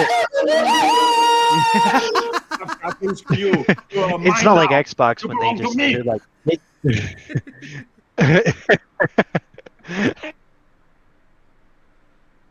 Xbox where they're like, hey guys, we're here, like they're just lively. I'm hoping that they can take that lively and in their games just being, Is he cutting in and out for you guys as well? Am I by myself Yes. here? Yes, he is. Okay. Yes, he is. All right, Dark, you were cutting better in and out. in terms of just for most. He's still talking, even Still though. talking. Dark, we can't hear you. Yo, that West Coast connection. Oh, am I? Sorry. Am I cutting in and out now? Not now. Oh, shit. It's all right, Dark. We got most of that, man. You started fading in and out, What about and now? then it started. Can you guys hear me? Yeah, we hear you. We hear you now, but Hold on. Let me jump out. Okay, bye. Let me jump out. That's all we heard. Let me jump out. Let's see here. What about now? What? Are you here? Am I good now? As for but you're done talking now, so yeah. I mean, I was really, but okay, yeah, whatever. You're done. You still cut out. I mean, I was just gonna say that I'm excited to see State of Decay 3. I hope it's good, because State of Decay 2 disappointed me, but I love State of Decay 1. All right, brother. Predator. What do you got for us, man? What are your predictions? What are you expecting to see and surprises, bro? I don't know. I feel like they're gonna talk about everything we already know about. So like, um, I figure Phil come out, the open with Halo, um, talk about that a little bit, yada yada yada. Some smaller games, then some Forza. Matt Booty comes out, yada yada yada. They'll talk about some other smaller games. I won't say smaller, like some of the other studios they have, some of their games, and then um, old boy from Bethesda come out. They'll start talking about some of the Bethesda games. They'll, Phil will come out and talk with him for a little bit about their partnership, and then we'll start filming some gameplay footage. I mean, I have low expectations for this one because I think we all kind of just reading the tea leaves, everything they're going to talk about, like with the exception of maybe an acquisition or two. I really don't know what's gonna. Maybe I'm trying to keep my expectations low so I can be surprised. But I think the star of the show is going to be something we're not expecting. I'm pretty sure they got something worked up to kind of to light the crowd on fire. But I mean, obviously, Halo, Forza is going to be there. Starfield's going to be there. You probably get some Grounded DLC or not DLC, but like maybe some updates on Grounded, some Sea of Thieves stuff, some Minecraft stuff. I think Sea of Thieves will definitely be there. Yeah, they'll talk about those games. Psychonauts. I'm trying to think what else. That's a good one, yo. My brother Animated Evil out there on Twitter and Xbox Live. He came out. He's also got a brand new YouTube channel, and he came out with a video saying that Psychonauts 2 will actually release after Xbox's show. Like it'll release that day. I thought I saw a release date on that one. I may have it messed up with something else, but think about all the indies that they had last year that we've not seen yet, like Crossfire. We haven't seen the Cuphead DLC, like the Gunk. The Gunk, yes. I mean, like everything you saw last year that we haven't seen yet should probably make another appearance here, with the exception of some of the bigger stuff that's further out, like Fable. Crispy said he thinks the Valve's going to be there. I don't know. I'm not how far along there in the game. I'm not expecting any Elder Scrolls stuff because they talk about the DLC, the Blackwood Elder Scrolls Online stuff they just did. But yeah, I mean, I'm not hyping myself up too much for it because I think I already know like an idea of what they should show. If you know me, I say this every time. It's not what they show; it's what they didn't show that I get surprised about. Like, why didn't y'all show this already? Don't y'all have this ready? Like that's me. That's how I always am. I'm a glass empty type guy. So, like, there's always gonna be something missing. That I really wish would have been there instead, like Splinter Cell. So like, yeah, well, Splinter Cell's been missing for years, man. Yeah, that's been an ongoing joke for years. I saw Sam Fisher on a milk carton, man. Like, you look at like we watch all these shows, and anytime Phil Spencer speaks, we look at everything on the back shelf now, and like there's the Kojima stuff rumors we're hearing, there's the Nintendo partnership rumors we're hearing. I like E3 because it puts some of the shit to bed, and we can stop talking about it. Like the Warner Brothers mergers, the what was it, the Ubisoft acquisition. Like it's either put up or shut up. And if I don't hear from it at E3, we're probably not going to hear from it at all. So I do think we'll probably get Uplay, obviously, in Game Pass. But really. I still think that's a thing. See, I don't think that's going to happen, but man, we will agree to disagree on that one. I think it'll happen. I know Jess has posted some stuff like Project Typhoon, whatever the hell that is. And that might be the steaming stick. Right? That might, yeah. Obviously, that's probably gonna be a thing too. The streaming stick, not steaming stick. Um, they may discuss that. Like, I don't really see them talking a lot of hardware though, just because we can't even get our hands on the current system right now. So, um, Hey, but so like you controller, said in the DM, a $60 stick versus a $500 $500 console that we can't get right now seems like a pretty good deal for at least some people out there.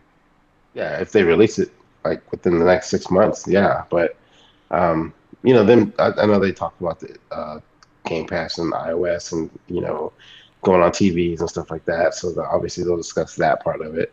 Maybe some new controllers. You know, Larry Over come out there with some white gloves and show some new controllers off. But my expectations for this show are really low. Mainly because I think, with the exception maybe a couple of acquisitions and maybe several games, I'll say maybe 4 games we never heard of. I think it's going to be pretty much what I said it's going to be. So, just me. So what do you think? Are they going to knock it out the park or not? They should, but they'll fuck it up somehow. They always do. Like last year, we were like, "Oh man, you got the stage to yourself. Sony's not here," and I don't think I've ever had like, and I say this every year. You know, I see these people getting super hype over, you know, like with the Nintendo guys when they showed off, you know, Smash Brothers. You know, I remember that image in my head, like, "Oh my God, Smash Brothers!" Everybody's jumping up and down, and I kind of got that a little bit last year with Fable. But it was like right at the end, you know, like it was right at the end, and I was already like, man, this show sucks, you know. But then they dropped Fable, like, oh shit, Fable, you know, finally. But I've still not had that moment where I'm just like, holy shit.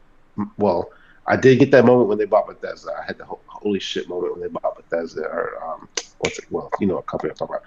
But when they got them, I was like, oh fuck, like. But that was like, I woke up and it was happening.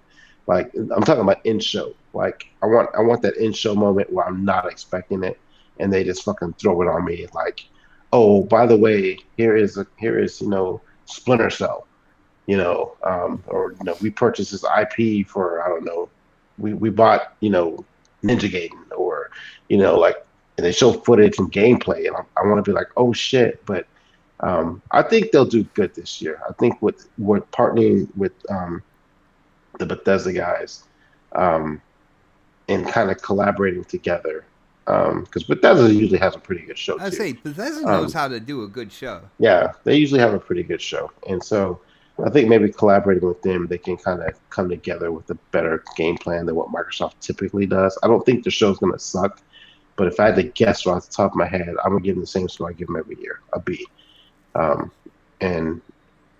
And maybe they'll surprise me, and you know, when I do the post show with you guys, I could be like, holy shit, that show is fucking amazing.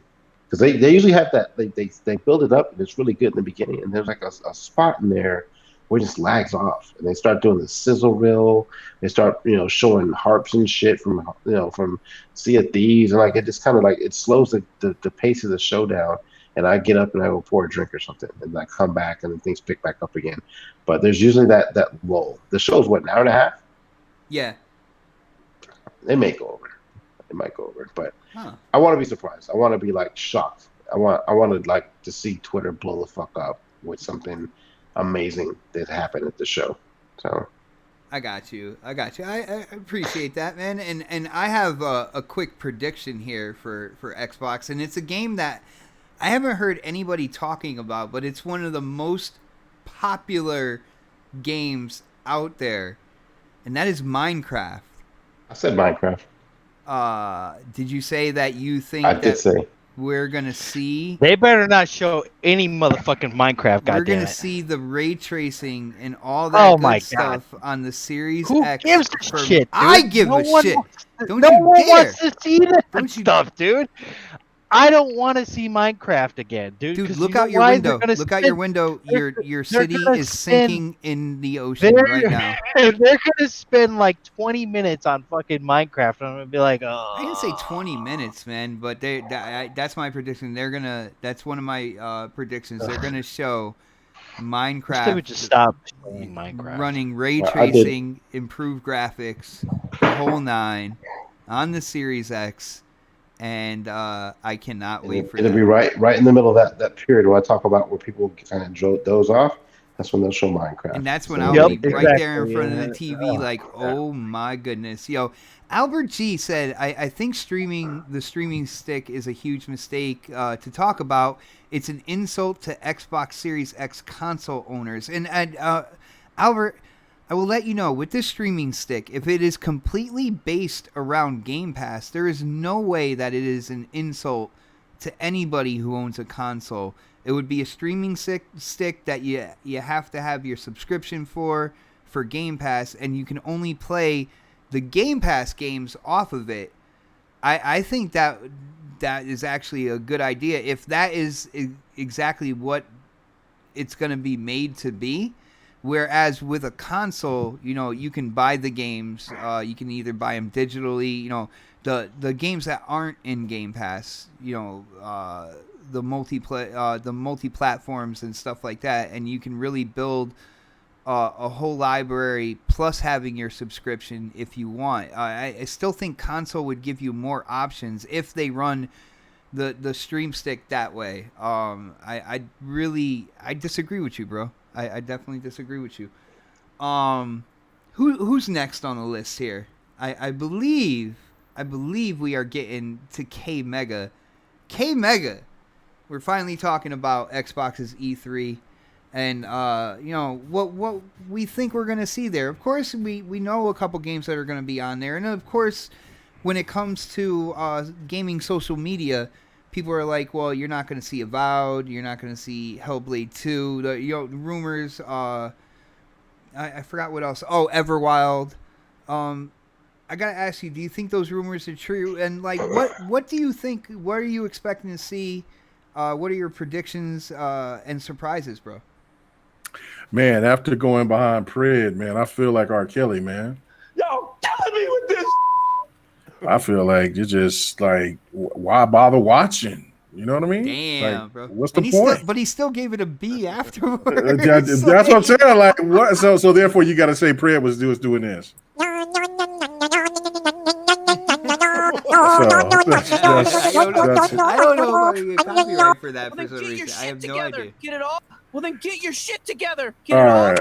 Amazing. A booby trap that actually catches boobies. All right, let's get to it. Listen, let me just say this. All right. Me, myself, I think that this is going to be a podcast. I'm not podcast, but a show of surprises, crazy surprises. Some things that people are not expecting or people may have been talking about, and they will get one of these things that people have been talking about and asking for to drop in their lap. One of them, because there's a lot of people saying they want all different types of things. But I think that Xbox will deliver on definitely one of them. So with that being said, that should be a knockout of the park already. Also, this studio thing that they're going to be going after, don't know if it's going to be a big one or a small one or whatever, but there's going to be some more acquisitions. Don't know if they'll do it on the stage or if it'll be, pronounced later. If it's big enough, I'm pretty sure it'll be announced on the stage, but we still have yet to see that. Me, myself, personally, I'm gonna go left here. I'm gonna, because I have to do it. I do it every year. I gotta go left on this. Gotta veer a little left. Okay, so go up here, lights going, and just going, and it's going world premiere. And then next thing you know, you see shower with dad.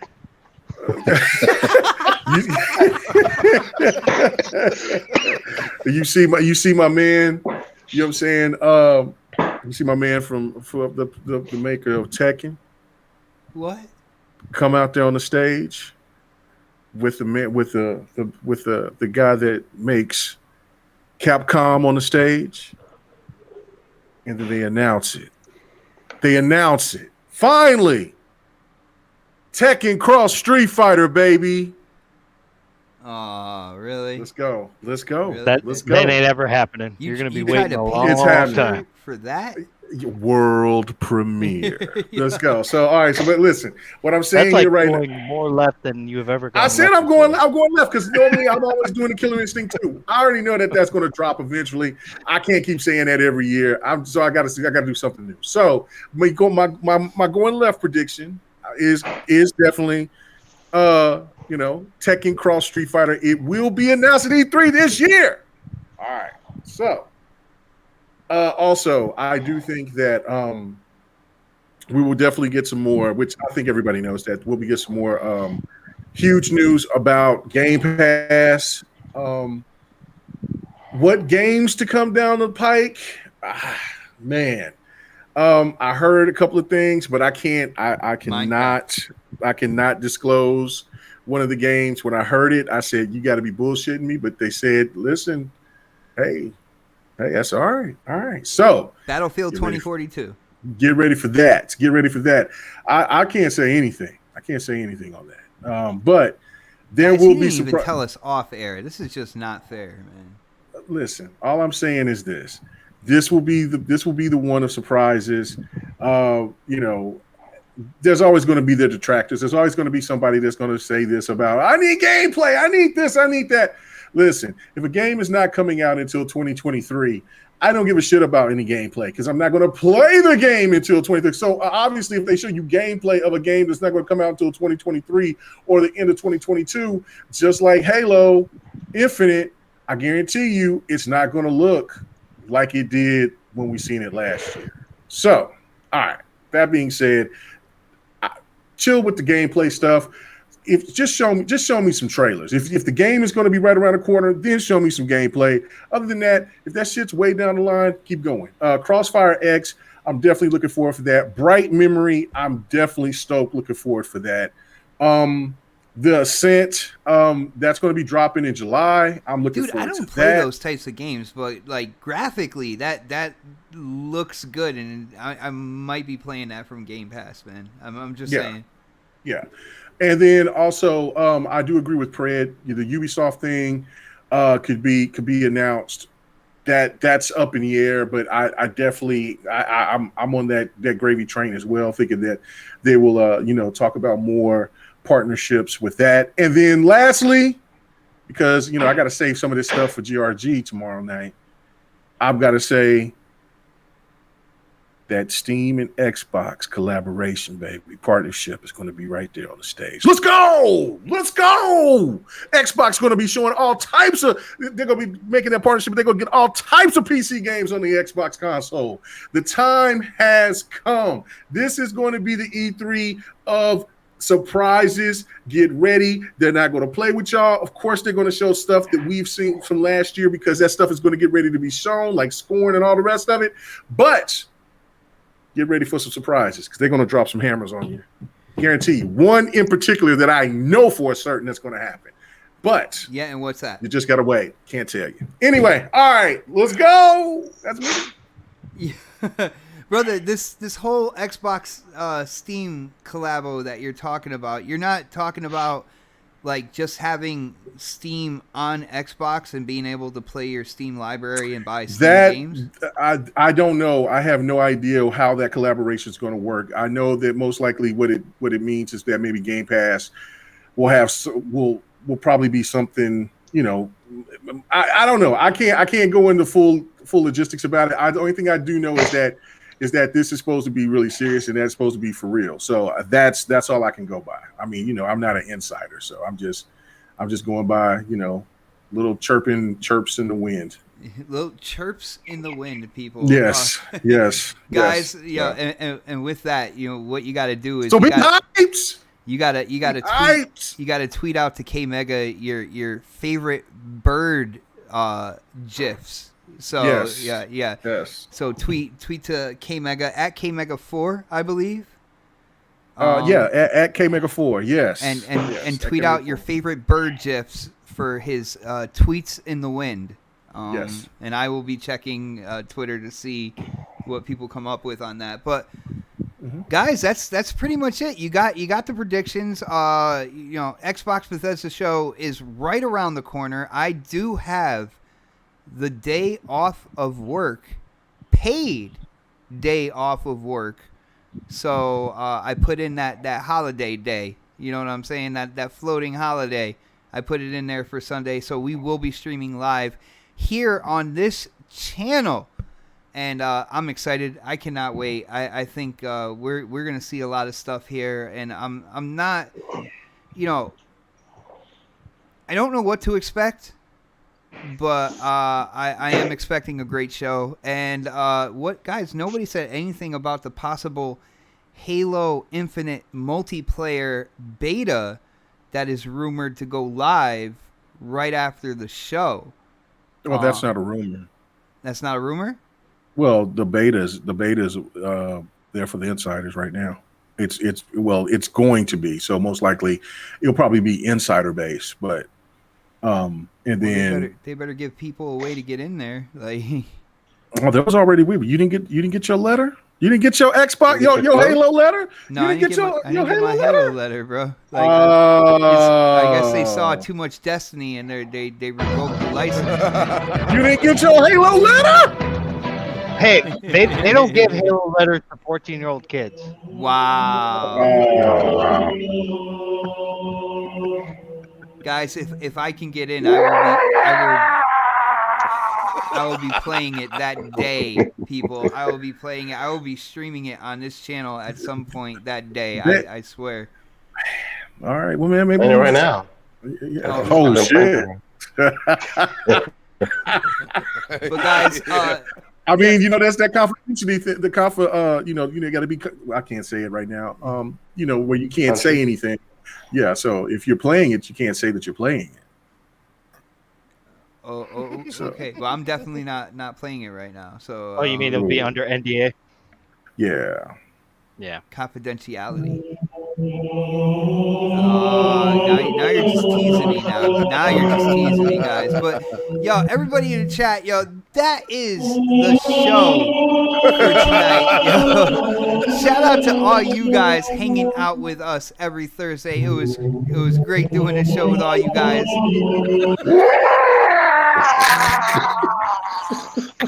You gotta stop getting. You gotta stop being getting messy right now. You're real messy. You gotta stop getting fucking bots' nipples hard, dude. Yeah, a little bit. But guys, again, thank you guys for hanging out with us. And you know what time it is. Like a 40-year-old with a comb over, it is time to get those plugs in. And let's start with Crispy tonight. Yo, Crispy, Diabetes. Great show as always, man. Not a lot of white-on-white crime. I think you gave Dark Optimus a lot of passes. He was trying to nudge at you a couple times, and you just kind of let it go by. But, you know what it is? I didn't say Gears. That's why I didn't say nothing about Gears. That's what it was. Yeah, that's what it goes. Triggered. Neither did Crispy. I don't think Crispy bought Gears yesterday either. But yo, Crispy, what do you got, man? I know you're on multiple shows. Let them know about that. And I know you're gonna be working during the Xbox show, but don't worry. You will give me your cell phone number, and I will just text message you everything that happens. Okay? No. See, I gotta sit there in all the glory and not look at anything and not find out anything. I'm gonna shut off my damn phone. I can't wait to hit up Crispy. I'm gonna find him personally and give him all the information, all the I'm good gonna stuff. travel to Connecticut and just tell it all to you in your ear. He's gonna hand me a letter. That's all he's gonna do. Hey man, he's gonna see this. He's gonna know it's me because I don't think that there's too many black people in Connecticut. So therefore, I'm gonna go up in there and I'm gonna ask for some, for like a pound of, for a pound of steak or something, and then he's gonna be like, all right, hold on, wait a minute. Who are you? And I'm going to say, listen, you don't look like you're from around here. And I'm going to say, Crispy, this game announcement. Dude, he's gonna was a see your big ass world from a mile premiere. away. Yo, You can't do it like Crispy, me. he does World not know premiere. about Connecticut. He's World just proving that he does premiere. not know about Connecticut and the people that live here, bro. Yeah, Oh, I man. know. It's pretty funny, isn't it? But yeah, it's at Crispy Bomb on Twitter. Crispy Bomb 28 Xbox Live. We got Breakfast and Boom tomorrow morning, 10 a.m. We got Tuesday night, the Retro Renegades, 7 p.m. And of course, we'll be back here on the next podcast, prime time Thursday night. Nice, brother. And okay, so I'm just looking at the chat, and Viper wants me to text him. So let's see here. Let's go Predator on this one, yo. Pred, what's going on, man? Any guest appearances? I know you're gonna be on here for the live reaction, right? Because you love doing live reactions to big gaming showcases, bro. You know damn well I'm not gonna be on live reaction. So I can hear you like, oh my god. I'm like, we ain't even seen it yet. What shut the fuck up. And then he'll be like, oh yeah, my bad, I'm sorry. And then we watching something, he'll be talking the whole time. Yo, like look at that right there. Look at that. I'm like, shut up. I'm trying to listen. So no. I will not be on the live reaction. I'll come in on the post show Sunday, and no podcast coming up, anything like that. So I'm just gonna, try and actually enjoy it and watch all the shows minus Jeff Keighley, and I'll be there for the show Sunday. Go All right. Xbox. All right, brother. All right. You always come in after the show with a bunch of opinions, and that's always good. So, yeah, dude, I'm hyped, man. I'm definitely hyped. But let's see here, Mr. West Coast himself, the man the chat loves to hate, the residential PlayStation pony of the next podcast. Of course, it is Knoxximus. What do you got for us, bro? Pussy. Yeah, man. You guys oh man. You guys can find me on Twitter, Knoxximus. You can also find me on Xbox and PlayStation at the same name. And yeah, man, I'll be there on Sunday. The reason why I like being there on Sunday, because he'll talk over stuff, but he usually talks over stuff I don't give a shit about. So, but like it's more entertaining, than listening to fucking somebody else talk about, indie games and shit. Holy shit! I'm gonna take that as a compliment. Yeah, you should, as you should, sir. Nice. But yeah, man, no other podcast coming up, but we'll see. But yeah, man. He might As always, it's fun. He might be begging to go on GRG tomorrow. You never know, man. Yeah, man. Sometimes you just gotta beg, You gotta You're like, beg. hey, Mega, can I come please? on GRG? I said, Mega, please. hold up. Wait a minute. Something ain't right. All right. He doesn't invite you. You have to ask him, No, he invites people he likes. That's true. Yeah. Mega, yo, you got a show coming up tomorrow. I know everybody in the chat definitely needs to tune in for. What else you got going, man? You got streaming, your YouTube channel. What's up, bro? K Mega 405. That's right. Wow, she Thank said that you, with a little voice lady. attitude at the end too, like 405. Right. She put a little something on that. But anyway. Yeah, it's kind of different than he usually does. I don't know, man. Yeah. Nothing. Anyway, damn. Anyway, so the GRG podcast tomorrow night, man. It's going to be a blast. People still We'll be doing. What'd you say? I said people still watch that show. No, they don't. No, I wish they did, but you know what I'm saying. But we're still here. That's all I can say. You know what I'm saying? The lights are still on. The lights are still on. I love that show. I love that show. Well, thank you. Listen, you don't have to kiss ass because I know I'll eventually see you. Hopefully next year in LA. Fucker. Anyway, so we'll talk about it face to face. I mean, check out the GRG podcast. Tomorrow night, man, it's going to be fun. I will be doing another game giveaway. I keep to my promises, so I will be giving away the Ninja Gaiden trilogy. Oh, But it's going to be some trivia, so I hope you guys get ready for it because you don't know what I'm going to ask. I can win that, right? Sure. You got. I mean, you got to be in the party or whatever. But, So good night, my love. We're at the end of the show. You know what I'm saying? This fucker wants to keep us out all night, so I'm sorry. So my wife has to give me blow kisses instead of just coming here and give me a kiss good night. You know what I'm saying? Think about it. You know what I'm saying? I don't get paid, and then I don't see my wife enough because I'm doing all these podcasts. Anyway. Good night, baby. And it's all Bot's fault. What'd you say? No, that's not my words. That's your words too. And you said in your mind. I can read women's minds. Anyway, so so come on, check out the GRG podcast tomorrow night, man. 8 p.m. Central, 9 p.m. Eastern, 6 p.m. Pacific, and for you night owls out there, 2 a.m. GMT time. So come on out here and check us out. I also stream. Me and Yobi was streaming some because we extended Fight Night as well. We still have Fight Night Sundays, but we'll be doing Fight Night Sundays during the week now as well.